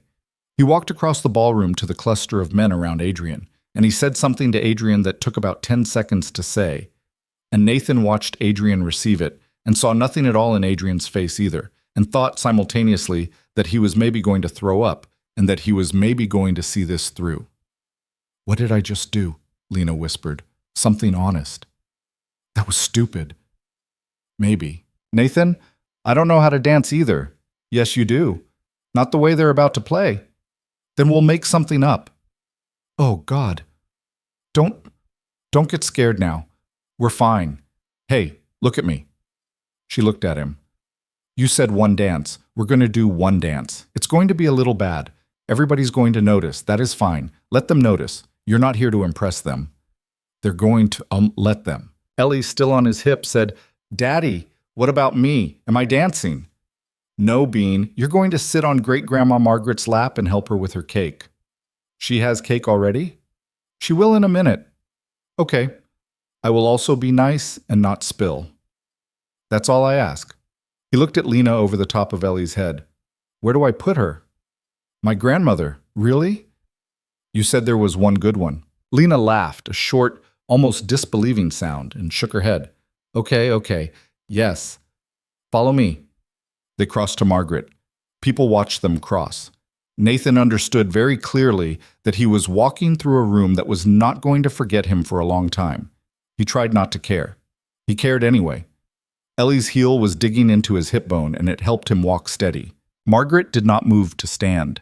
She just held out her hand to Ellie, who reached back without hesitation. Nathan set her down gently, and Ellie climbed up into the chair beside Margaret and laid her head against the old woman's thin arm like she had been practicing for it. "Mrs. Hart," Nathan said. Margaret, thank you for the suit. I told you, it's only cloth." "Yes, ma'am." "Don't ma'am me tonight, not in that." "Yes." Her eyes went to Lena, to Nathan, to the dance floor, where the orchestra was shifting into the first piece. "Dance well," she said. "Or dance badly, whichever you like. Just dance like you mean it." "Yes." "Go." They went. The middle of the room cleared. A path opened. Lena and Nathan walked out into the space, and Lena put one hand on his shoulder and kept the other in his. And the orchestra started to play something old, something Nathan half recognized from a movie he had fallen asleep during. He did not know the steps. He did not try. He held her, and he moved, and she moved with him, and she kept one step behind until he figured out a rhythm he could trust, and then she matched him. It was not a great dance. It was not even a good one. They were half a beat off the music for the first 30 seconds, and Nathan nearly stepped on her foot once, and he could hear at the edge of the floor a small cough from a cousin who thought that was funny. But Lena did not falter. She kept her eyes on his, and her face did not arrange itself into the practice thing. She just looked at him like he was a door she had walked through on purpose. "I told you," she said, very low. "I don't know the steps." "Nobody does. They're all pretending." "No, Nathan. Everybody in this room knows this dance. Then we'll be the only honest people in the room." "Oh, just don't let go." "I'm not letting go." Halfway through the piece, Nathan felt eyes on him from the edge of the floor, and he knew, without looking, whose they were. Adrian was standing by one of the long windows, one hand in his pocket, watching. Nathan did not look back. He kept his eyes on Lena's face. He watched her. He let her see that he was watching her, and not the man at the window. Because that, he thought, was the actual job. The piece ended. The room clapped, politely, the way polite people clap at things they resent. Lena did not let go of his hand right away. She looked up at him for a second, and her eyes had something in them he did not have a name for yet. And then she remembered where she was, and she let go, and they stepped off the floor. Adrian crossed the room the moment they did. "Lena, a word." "Adrian?" "One word. One dance, then, since you're—" "Nathan, got the first. One dance. It's my right as your oldest friend." "You're not my oldest friend. I'm your oldest something." He held out his hand. The room had turned quietly to watch. Nathan stood beside Lena, and her knuckles were white on the hem of her dress, and his own pulse was loud in his ears, and he did not know what to do. He had told her upstairs that he would follow her lead, and she had told him not to engage. Lena took Adrian's hand. She looked at Nathan once. Her eyes said, "It's fine, it's fine, it's fine." They walked to the floor. The orchestra started again, softer this time. Adrian put his hand on her waist the way men put hands on things they have decided belong to them, and Nathan, standing alone at the edge of the floor with his own empty hands, had to make a conscious decision not to cross the room. He turned. He walked to the chair where Margaret and Ellie were sitting. He sat on the low ottoman beside them, not because he wanted to, but because if he kept standing, he was going to do something that would break Lena's plan, and because Ellie needed a thing to hold on to, and because Margaret, without looking at him, had moved her hand to rest on the arm of his chair in a way that was as close to a hand on his shoulder as a woman like Margaret Hart would ever manage. "Breathe," Margaret said, very quiet. "Yes, ma'am." "She knows what she's doing." "Yes, ma'am." "Do you?" He looked at her. She was not looking at him. She was looking at her granddaughter on the floor with Adrian Vance. "No, ma'am," Nathan said. "Good," said Margaret. "Men who are sure of what they're doing are the problem, usually." On the floor, Adrian was saying something to Lena. Lena's face was composed, but Nathan could see the line of her jaw from here, and he could see her fingers, white on the back of Adrian's suit jacket. Adrian's mouth moved. Lena's mouth moved. Adrian's mouth moved again. Lena stopped moving entirely for 2 beats, which threw the dance off, and Adrian pulled her back into rhythm with a pressure at her waist that was not gentle. Nathan's hands, without him meaning to, closed into fists on his knees. "Easy," said Margaret, still not looking at him. "Yes, ma'am." The piece ended. Lena stepped back from Adrian the moment the last note dropped. Adrian held onto her hand for exactly 1 beat longer than he should have, and then he let go, slowly, and he bowed, a small theatrical thing, and he walked her off the floor and straight to Nathan, and he did not stop at the chairs. He brought her over, and in front of Margaret, in front of Ellie, in front of Nathan, he said, "Congratulations, Nathan. You've won the first round. Few men have." "It's not a round," Nathan said. He did not stand up. "Everything is a round, Mr. Cole. I'm told you're a mechanic. In a mechanic's world, I suppose a car is either running or not. In my world, there are rounds, and there are longer rounds, and there are the rounds that everyone pretends aren't happening while they happen. Tonight was a round. I look forward to the next one." "Adrian," Lena said low. Margaret looked up at Adrian. She did not stand. She did not have to. Her voice, when it came, was the voice of a woman who had once run a company of 2,000 people, and you could hear every one of those years in it. "Adrian? Mrs. Hart. Go away." Adrian paused. His smile did not move. His eyes did. There was a small flare in them, a thing that lasted maybe a quarter of a second, and then it was gone. And he nodded, and he said, "Of course. Happy birthday again, Mrs. Hart." "It isn't my birthday until tomorrow." "A preface, then." "Go away." He went. Across the room, Vivian Vance was watching the whole exchange. Her hand was wrapped around the stem of a champagne flute. She did not drink. She did not move. She watched her son walk to her, and she said something to him without turning her head toward him, and he answered without turning his head toward her. And then they were both simply standing there, side by side, looking at Lena and Nathan and Margaret and the little girl with the plastic horse. "She's decided," Margaret said, quiet, to Lena. "I know. She'll do something tonight. I know. Use the dinner. Don't wait. The dinner is the window." "I know, grandmother." "Lena, look at me." Lena looked at her. Margaret's eyes, close up, were not old eyes. They were hard and clean and sorry. "Whatever it is you've been keeping," Margaret said, "the thing I have been trying not to ask you about, whatever it is, don't protect me tonight. Do you understand? Don't." Lena's mouth opened. Nothing came out. "Whatever I lose," Margaret said, "is worth less than what you are about to lose. Do you understand me, child?" "Yes." "Say it again." "Yes, grandmother." "Good." Ellie had been watching this whole exchange with her concentrating face on. Now she held Pepper, the plastic horse, out toward Margaret again. "You should hold her," Ellie said, serious. "For a minute. You have a hard face right now." Margaret took Pepper. Her thin hand trembled, just a little, around the horse. "I do," she said to Ellie. "I have a hard face right now, thank you." Dinner was called. They went into the second, longer dining hall, and the seating had been rearranged from the luncheon. This time Lena was not at Margaret's left. She was farther down, at an awkward angle. Nathan was not at Margaret's right. He was 2 seats down, across from a cousin who wouldn't look at him. Tobias was where Lena had been. Adrian was next to Lena, on the side Lena could not easily stand up from without disturbing an entire row. Lena looked across the table at Margaret. Margaret looked back at Lena. Margaret gave the smallest possible shake of her head, which meant Nathan understood, I did not do this. And then Margaret looked down the table at Tobias, and her eyes changed, and Tobias pretended not to see them. Lena leaned toward Nathan. She had to lean across an older woman who gave her a look. She said, very low in his ear, I'm doing it at the toast. Now? At the toast to my grandmother, I'm doing it then. Stay in your chair. Don't get up. Let me do it. Lena, please. Nathan, please. Okay? If they come for me. If anyone physically, I'm there. Okay. I'm there, Lena. Whatever that means. I'm there. Okay. She pulled back. The wine was being poured. A staff member refilled Nathan's glass, even though he had not drunk any of it.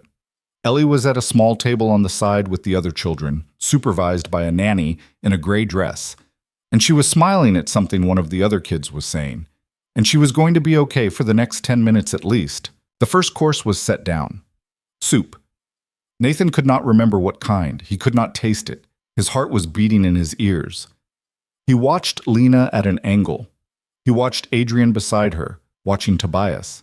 He watched Vivian, 3 seats down on his own side, watching nothing in particular and therefore watching everything. Halfway through the second course, Tobias stood up, tapped his glass. Friends, family, before we continue with this wonderful meal, before the speeches, which I know will be long and which will come later, I wanted to take a small unofficial moment to say something that has been on many of our minds. The room quieted. Lena set down her fork, slowly.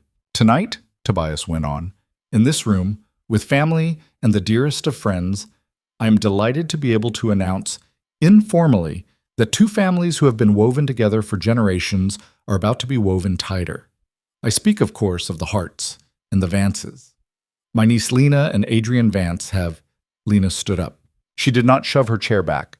She did not throw her napkin. She simply stood, smoothly, and the movement was so quiet that Tobias did not at first notice she was standing. Adrian noticed. Adrian's hand went quick to her wrist on the table, and Nathan saw it, and he was on his feet before he had decided to be. Adrian, Lena said, calm. Let go! Adrian let go. Tobias was still talking. Lena and Adrian have decided, Uncle Tobias. After much thought, Uncle Tobias, stop. The room went utterly still. Tobias stopped. He turned slowly, and his face was the polished neutral Nathan had seen when he had first come into the hallway that morning. Lena, dear, nothing has been decided. There is no announcement. I'm not marrying Adrian. I have never agreed to marry Adrian. I have said no at this table, in this house, over a period of 3 years, more times than any of you can count. And now I'm saying it in front of everyone. I'm saying no. That is not the end of what I have to say, but that is the beginning. You could hear the orchestra in the other room, through the wall, a soft, long note like something on the edge of breaking. Tobias set down his glass. Very carefully. Lena, you're upset. I'm not upset. You're overtired. I'm not overtired, Tobias. Stop. Everyone here is family. Everyone here loves you. Sit down and we'll... I have a file. Tobias stopped moving. Vivian Vance's hand around her champagne flute tightened until the skin went white. I have a file, Lena said again. Her voice shook only at the edges. I have had it for months. Some of you know what I mean. Some of you don't. The ones who don't need to, tonight. The ones who do. You know exactly what I mean. And I want to say, out loud, in front of my grandmother, in front of my family, so that nobody can pretend later that I did not say it. If this engagement is announced by anyone, in any form, at any time, if any press release is drafted, if any quiet conversation is had with a reporter, if any line item appears in any internal document, I will send that file in full to 3 places at once. You know which 3. I have people who know to send it if I cannot. This is not a threat. This is a description. Lena. Tobias's voice was soft. Sit down. No. Lena, sweetheart, please. I am not your sweetheart. I have not been your sweetheart since my father died, and you started looking at me like I was an asset. I am nobody's asset. I am nobody's engagement. I am not. Adrian stood up. Nathan moved before Adrian did. He did not run. He walked. Around the end of the long table, past the cousin who would not look at him, past the older woman beside him who made a small, alarmed sound. He walked with his hands at his sides, and he walked to Lena, and he stopped behind her chair, and he put one hand on the back of it, and he did not touch her. He did not need to. Adrian stopped. He looked at Nathan across the table. Nathan said nothing. Adrian looked at Lena. Lena did not look back. She was looking at Tobias. I don't know what she thinks she has, Adrian said to Tobias, in a voice that was almost conversational. I know exactly what I have, Lena said. Do you want me to list it, Adrian, right now, here? Do you want to know the exact date of the dinner in December when your mother told my uncle that my mother's transfer to the Vermont facility would simplify cash flow? Because I know the date. I know who ordered the wine. I know what the wine was. Do you want me to start there? Vivian Vance set her glass down. Very carefully, she stood up. Lena, Vivian said, and her voice was the voice of a woman who had, until this moment, been winning. You're making a mistake. I'm not. You're embarrassing your grandmother. No, Vivian, you are. At the head of the table, Margaret Hart, who had not moved, who had not spoken, who had been holding Pepper the plastic horse in her lap under the edge of the tablecloth the whole time, slowly lifted her head. Vivian, Margaret said. The room turned to her. Sit down. Vivian's mouth opened. Sit down, Vivian. In my house. At my table. You will sit down. Vivian sat down. Margaret looked at Tobias. You, she said. Out. Tobias's mouth moved. Mother, out of this room. Now. We will finish this in the library after the guests have left. Out. Tobias did not move for a second. Then he did. He set his napkin on the table. He walked to the door. He did not look at Lena. He did not look at Nathan. He did not look at his mother. He went out. Margaret looked at Lena. Go on, she said. Finish what you were saying.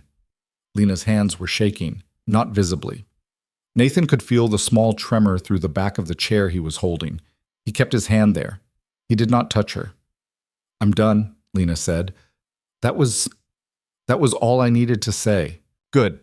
Margaret turned in her chair, slowly, to face the rest of the table. This is my birthday weekend. This is my family. My granddaughter has said something true. The rest of you are welcome to stay for dessert or not, as you please. But nothing was announced tonight. Nothing will be announced. There is no engagement. There never was. If anyone at this table says otherwise, in this room or outside of it, you will answer to me. Do I make myself clear? Nobody said a word. Good. Dessert in 15 minutes. Margaret looked at Lena. Her face did something that was, for Margaret, almost tender. Sit down, child. You look pale. Lena sat. Nathan stayed behind her chair for another second, and then he walked, slow, back to his own seat. As he passed Vivian Vance, she did not look up at him. Her hand was flat on the table.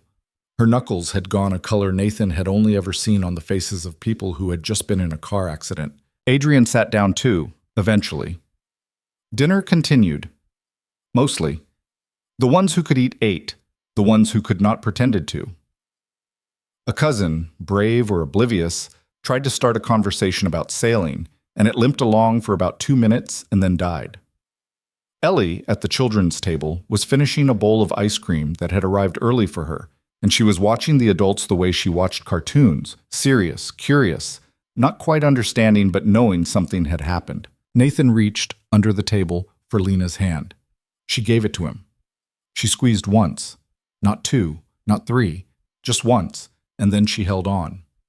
Margaret, at the head, lifted a small water glass and she said, quiet enough that only the nearest people heard her, but loud enough that everyone understood the tone.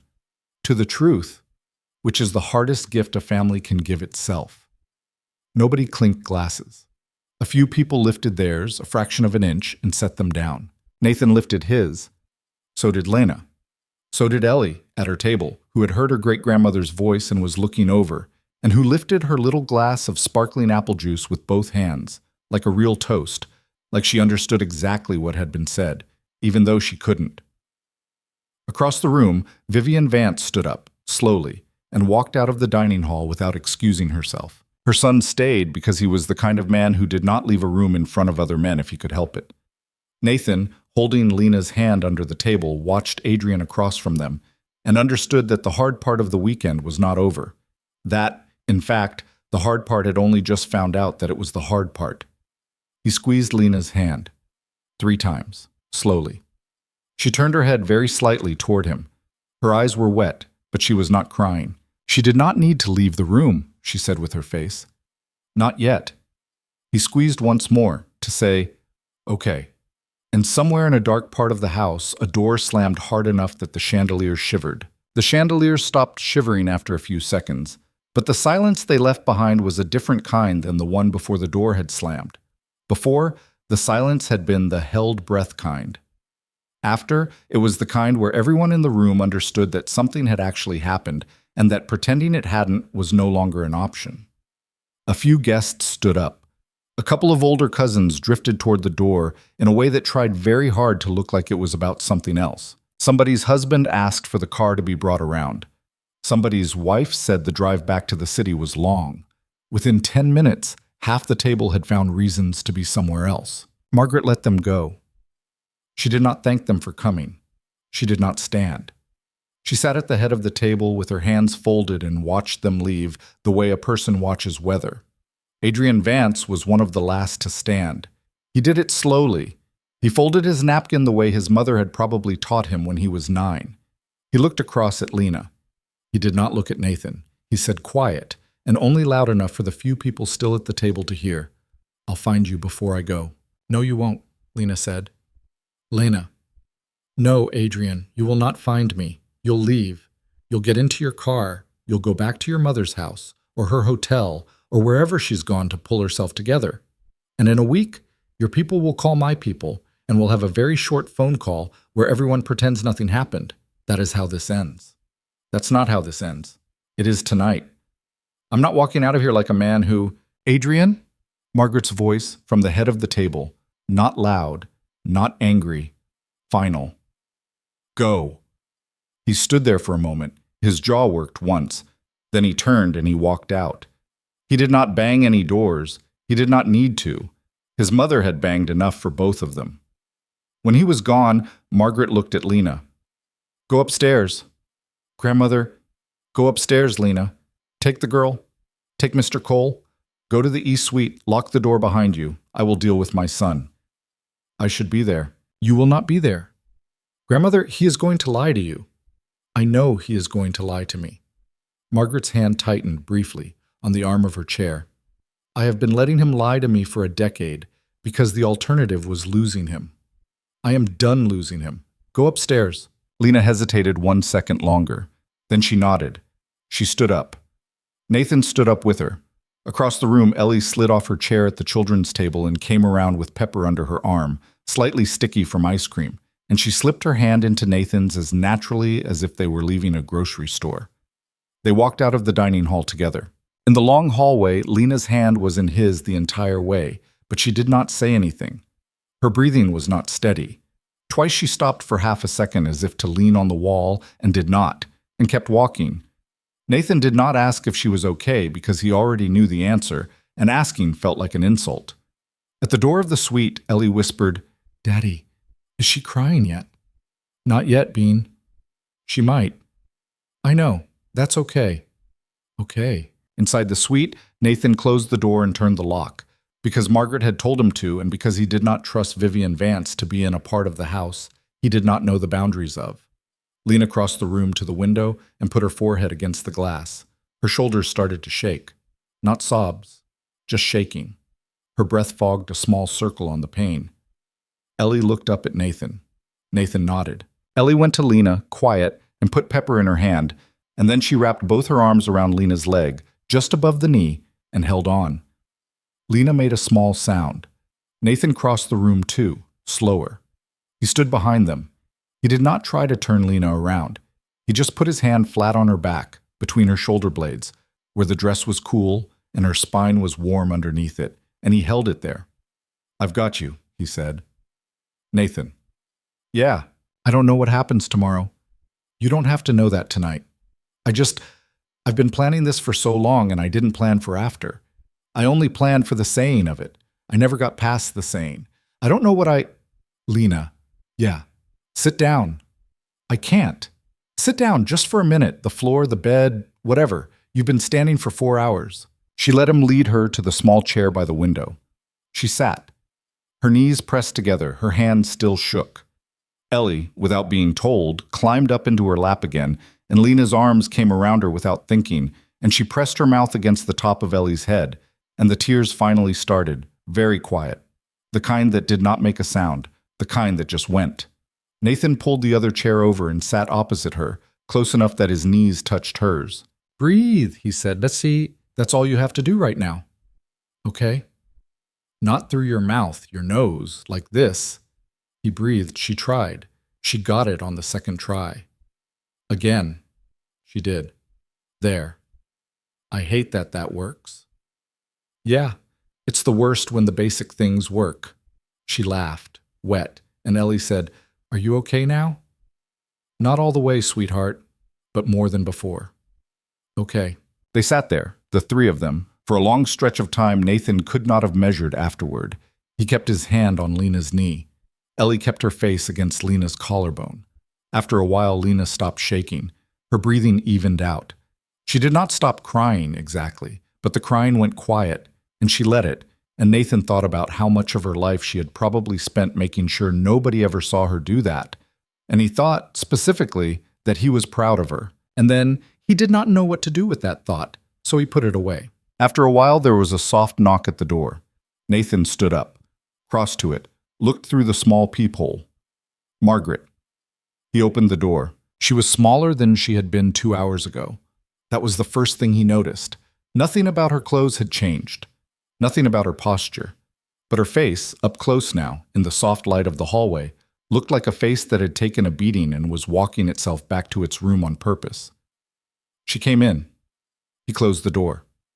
She crossed the sitting area to Lena, and she stopped in front of her, and for a long second the two of them just looked at each other. Then Margaret said, He denied everything. I knew he would. He denied everything until I told him what I had heard with my own ears. Vivian, Margaret stopped, wet her lips. Vivian was not careful during the Christmas dinner you mentioned, 2 years ago. I sat 4 seats away from her and Tobias after the meal. They spoke in low voices, but I am old and I am not stupid, and I heard what they said about your mother. I have been pretending for 22 months that I did not hear it. I am done pretending. I told him so. Lena was staring at her grandmother. You knew. I knew enough, not the file, not the bank records, but the pieces of it, yes, I knew. Why didn't you? Because I was a coward, child. Margaret's voice cracked for the first time. Because he is my son.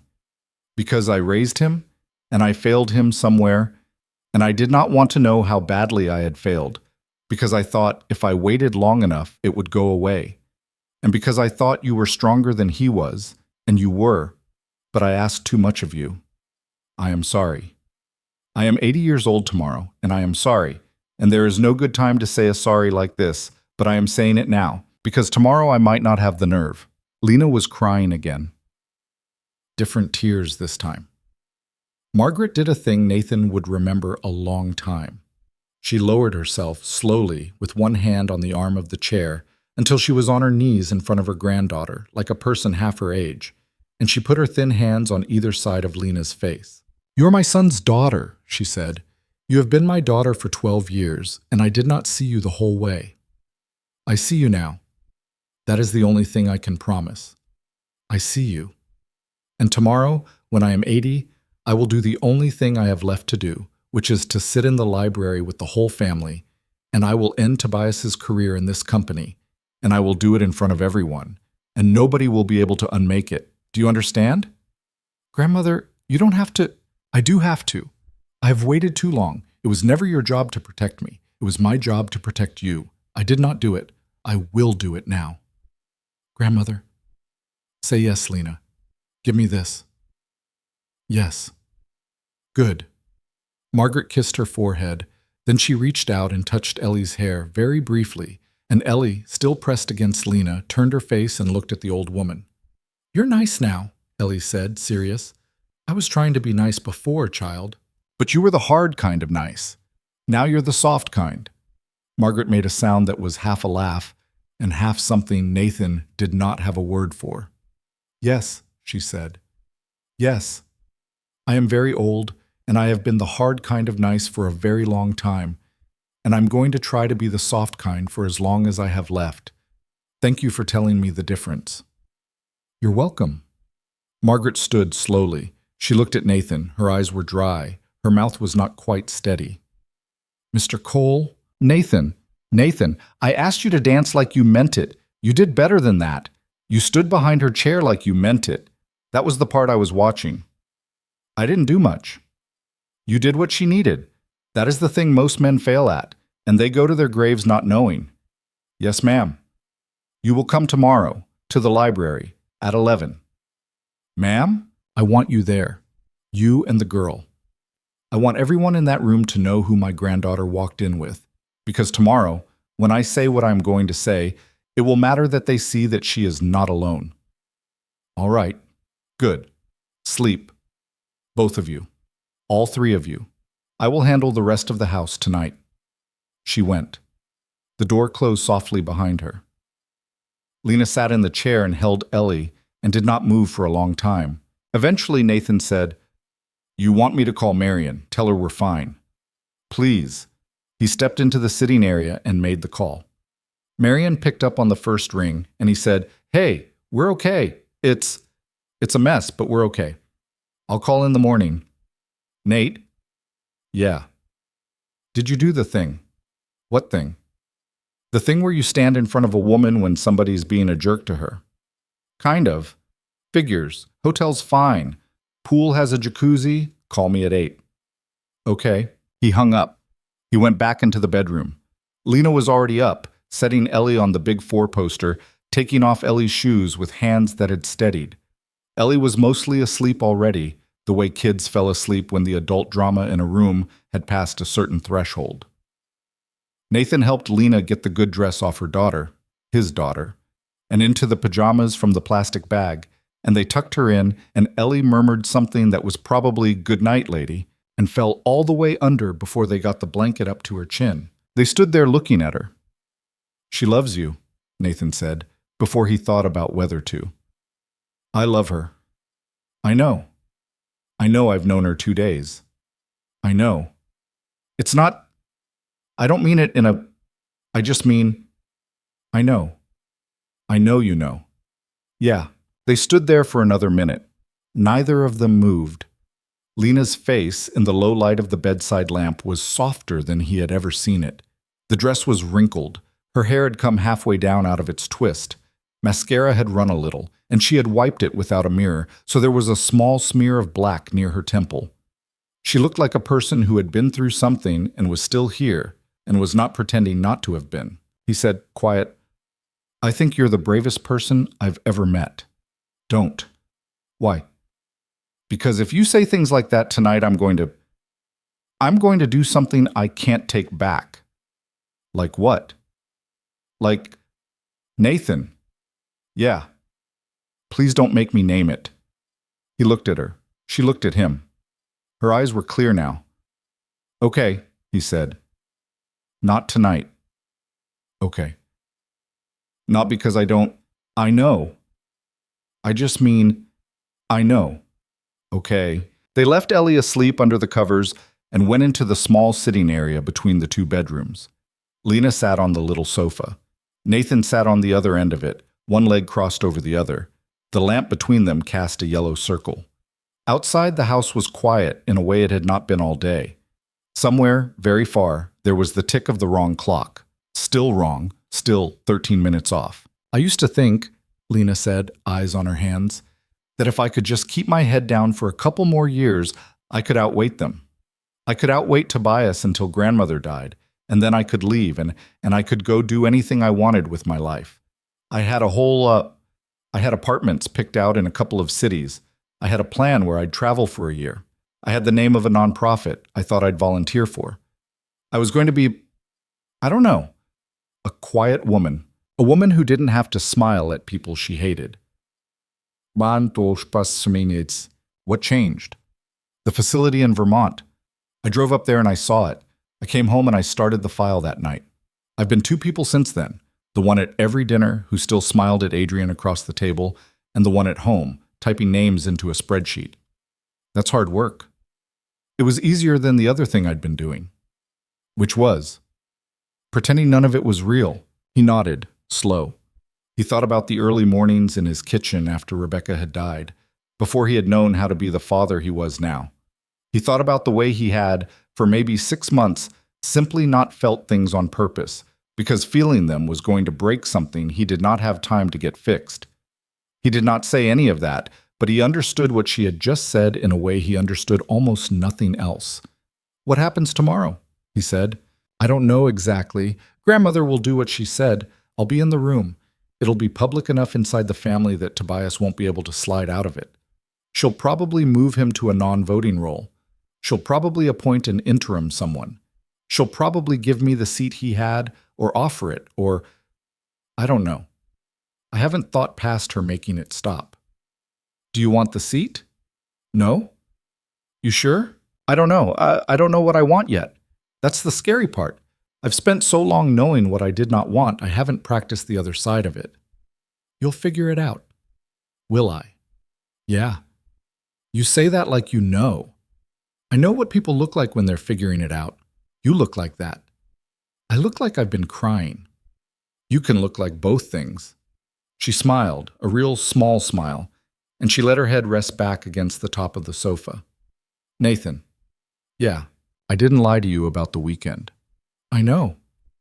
I mean, I didn't think about what would happen if I actually liked you." "Oh." "I was going to pay you and let you go and never call you again. That was the plan. That was, the responsible plan. And then you brought your daughter, and your daughter gave my grandmother a plastic horse, and you haggled me down on the fee, and I stood in your shop and cried in a parking lot in my car for 10 minutes after. And I have been trying since Thursday to figure out how to walk you back out of my life without being dishonest about why." Lena. "And I don't have to tell you any of this tonight. I know that. I know tonight is a lot. I know you have a shop and a daughter and a whole life in a town I don't live in. I know I'm a person with a file of blackmail material in her luggage. I know what I am offering is ridiculous. But I'm offering it because I was taught, when I was 11, by a woman who was my father's cook, and the only person in that kitchen who ever told me the truth, that when something real happens, you name it, because the ones that get lost because people wait." He was quiet. He was quiet for a long time. He put his hand up and rubbed the back of his own neck. "Lena, it's okay. Let me say it. Just let me say it. Okay? I'm 32. I have a kid. I have a shop that mostly pays the bills. I have a sister who's going to have a field day when she finds out any of this. I have not dated anyone since my wife died. Not once. I have not tried. I stopped thinking about it. I got good at not thinking about it. 4 years. And then you walked into the shop and I looked at your shoes and I thought, uh-oh.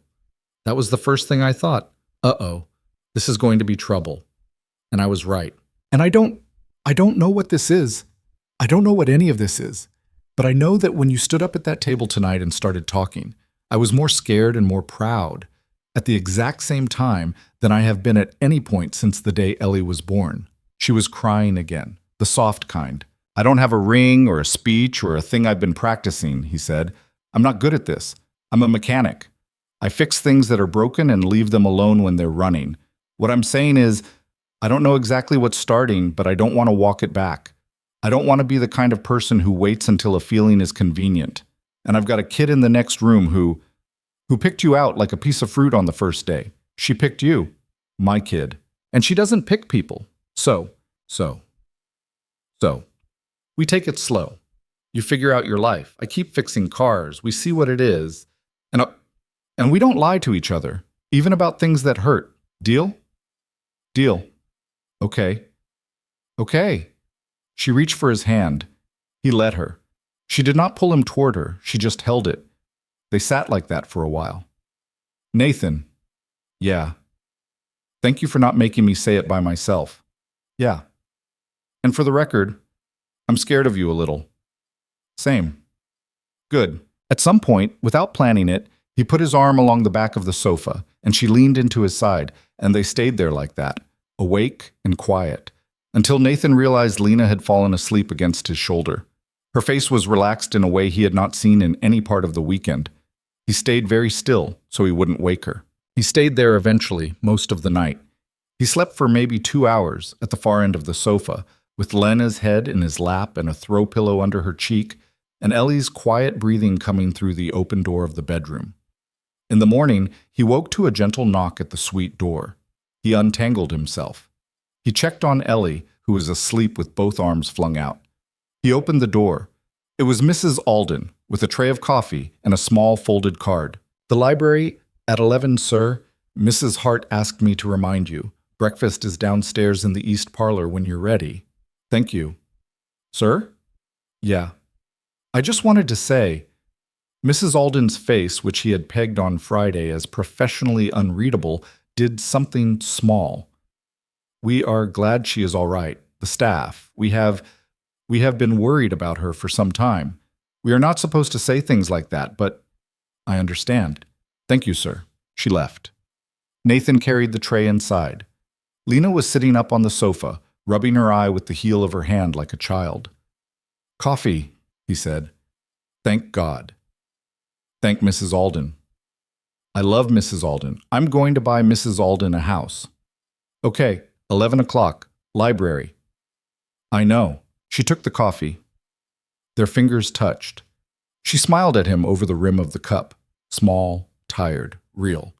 And Nathan thought, for the first time in a long time, that he was looking at somebody's face in the morning on purpose, and the feeling did not hurt the way he had assumed for years that it was going to. At 10:55, they went down to the library. It was a room Nathan had not seen before. Dark wood, 2 stories, a ladder on rails against the long wall, a fire and a hearth that was not really necessary this time of year, but that Margaret had apparently asked for anyway. The Hart family was assembled, about 20 people. Tobias was there, pale, standing by the far window with his hands clasped in front of him, the way men stand when they are pretending not to know what is about to happen. Aunt Cecily was beside him, her mouth a thin line. Vivian Vance was not there. Adrian was not there. They had been asked, politely, Margaret said later, to be gone by breakfast. They had gone. Margaret sat in a wing-back chair near the fire. When Lena and Nathan and Ellie came in, she lifted her hand very slightly, and they walked over and stood beside her chair, and Margaret put one papery hand on Lena's wrist, and then she began to speak. She did not raise her voice. She did not have to. She told the family, in plain words, what Tobias had been doing. She named the bank transfers. She named the plan for Lena's mother. She named the merger. She did not use the file Lena had built. Lena had not given it to her. But she did not need to. She used what she herself had heard, what she herself had seen, what she herself had been too afraid to say out loud for 22 months. She told the family she had failed them by staying silent. She told them she was correcting it now. She stripped Tobias of his operational role. She named an interim. She said the board would ratify it inside a week. She said that any attempt to fight it in public would be met, by her personally, with the rest of what she knew, and with anything else her granddaughter chose to share, and that she would spend the last of her money and the last of her name, if necessary, to make sure the truth was clean in the family's history. Tobias said, "Mother, please." "No. Mother, if we can just talk privately." "Tobias, I have been talking privately with you for 46 years. I am talking publicly now." Aunt Cecily tried to say something. Margaret did not let her. "Cecily, you will have the chance to speak. Not now. Now you listen." Cecily listened. Margaret finished. Her hand stayed on Lena's wrist the whole time. Lena did not speak. She did not have to. Her grandmother had said it all. When it was done, Margaret looked around the room, slow, and her eyes landed on Nathan, and she said, in the same calm voice, "I would also like the family to know that my granddaughter, last night, stood up in our dining hall and told the truth of her life for the first time in 12 years. She did it with a man beside her who is not of this family, who owes this family nothing, who had no reason to stand where he stood, and who stood there anyway. His name is Nathan Cole. He is, as of this morning, in whatever capacity he chooses, a person I consider family. I would like all of you to look at him once, so that if any of you see him again in the future, you will remember his face and the circumstances under which I welcomed him." The room looked at him, reluctantly, one by one. Nathan did not know where to put his face. He kept it steady. He kept his hand on the back of Lena's dress, at the small of her back, where it had been the whole walk in. Ellie, who had been holding his other hand the entire time, leaned up and whispered, "Daddy, everybody's looking." "I know, Bean." "Am I supposed to wave?" "No, Bean, just stand there."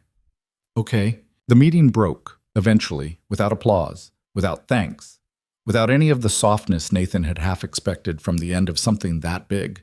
People simply filed out. Tobias was the last to go.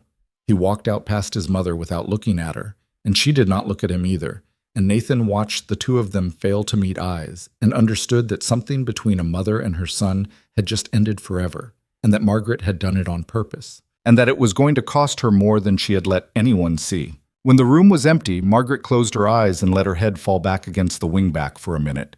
She looked, finally, like an old woman. Lena knelt beside her. "Grandmother, don't." "You did?" "Don't, child. I don't have the strength for any thanks right now. I just need to sit." "Okay." Margaret opened her eyes. She looked at Nathan. She looked at Ellie. She reached a hand, slow for Ellie's. Ellie took it, both of hers around Margaret's one. "Child," said Margaret, "come back to see me. You in particular. I will be around a while longer. I would like to see you in the spring." "Okay." "Bring the horse." "Okay." "Good." They drove home that afternoon.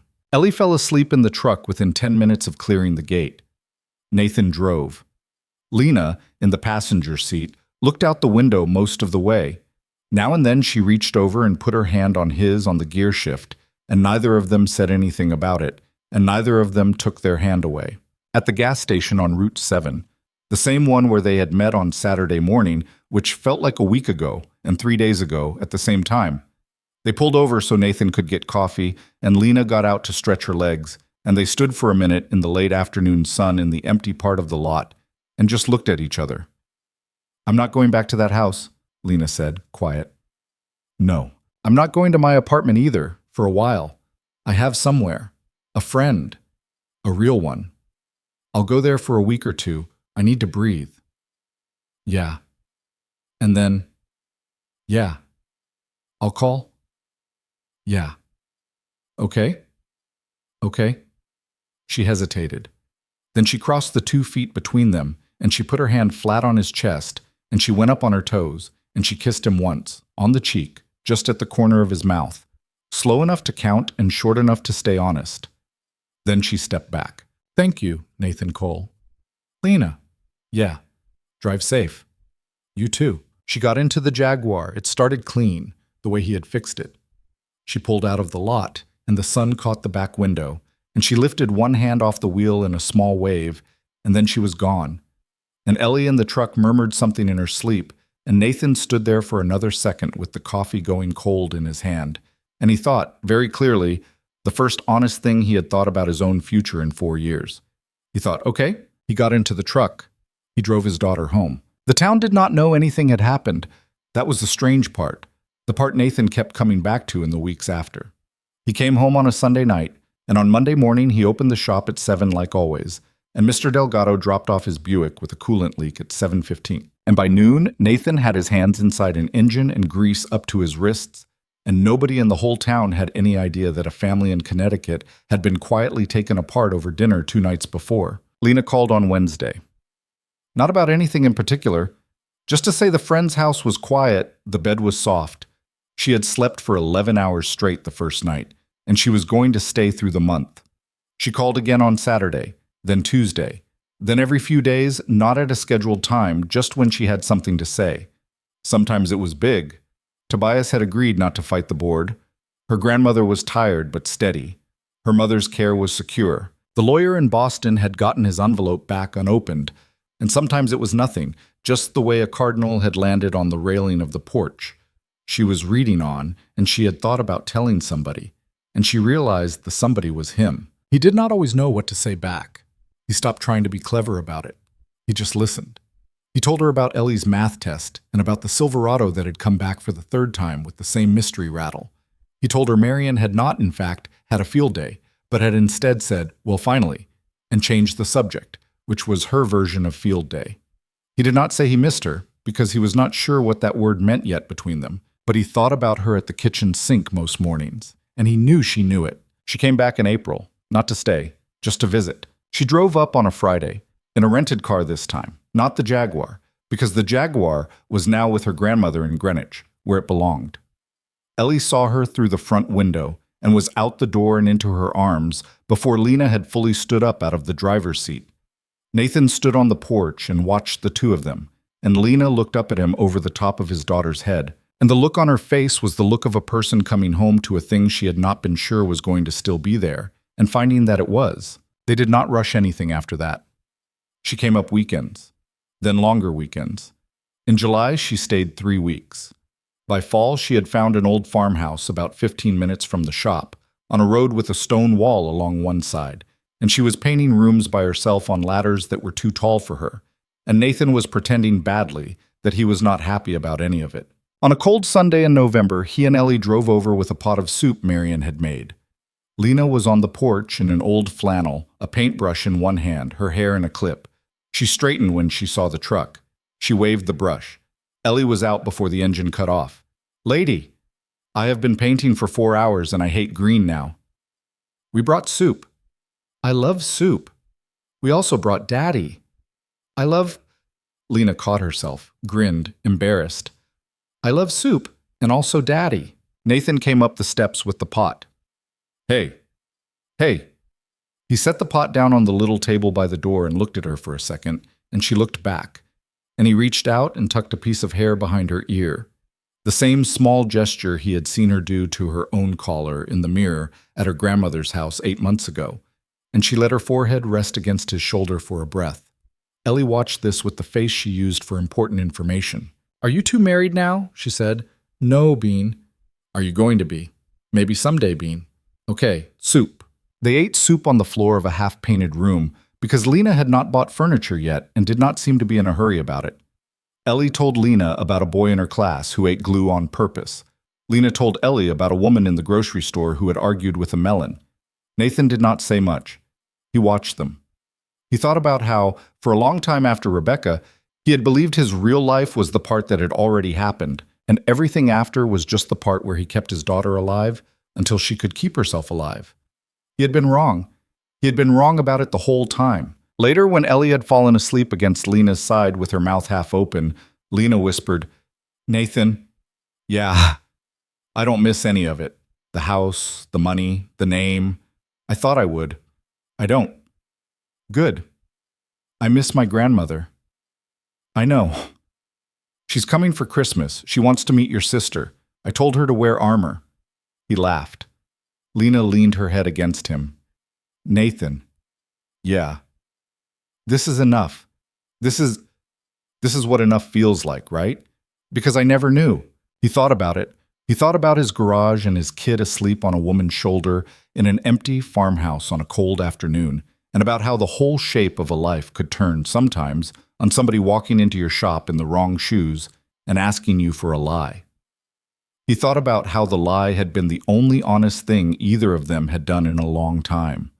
He thought about how you could spend years believing you were not the kind of person who got to have a second act, and then somebody's small daughter hands her plastic horse to a stranger, and somebody's old grandmother gives you her son's suit, and it turns out you were that kind of person the whole time and just had not met the people who were going to show it to you yet. He said, "Yeah, this is it." She closed her eyes. Outside, the light was going a long gold color over the fields behind the farmhouse. A truck passed on the road with a loose chain rattling against the bed.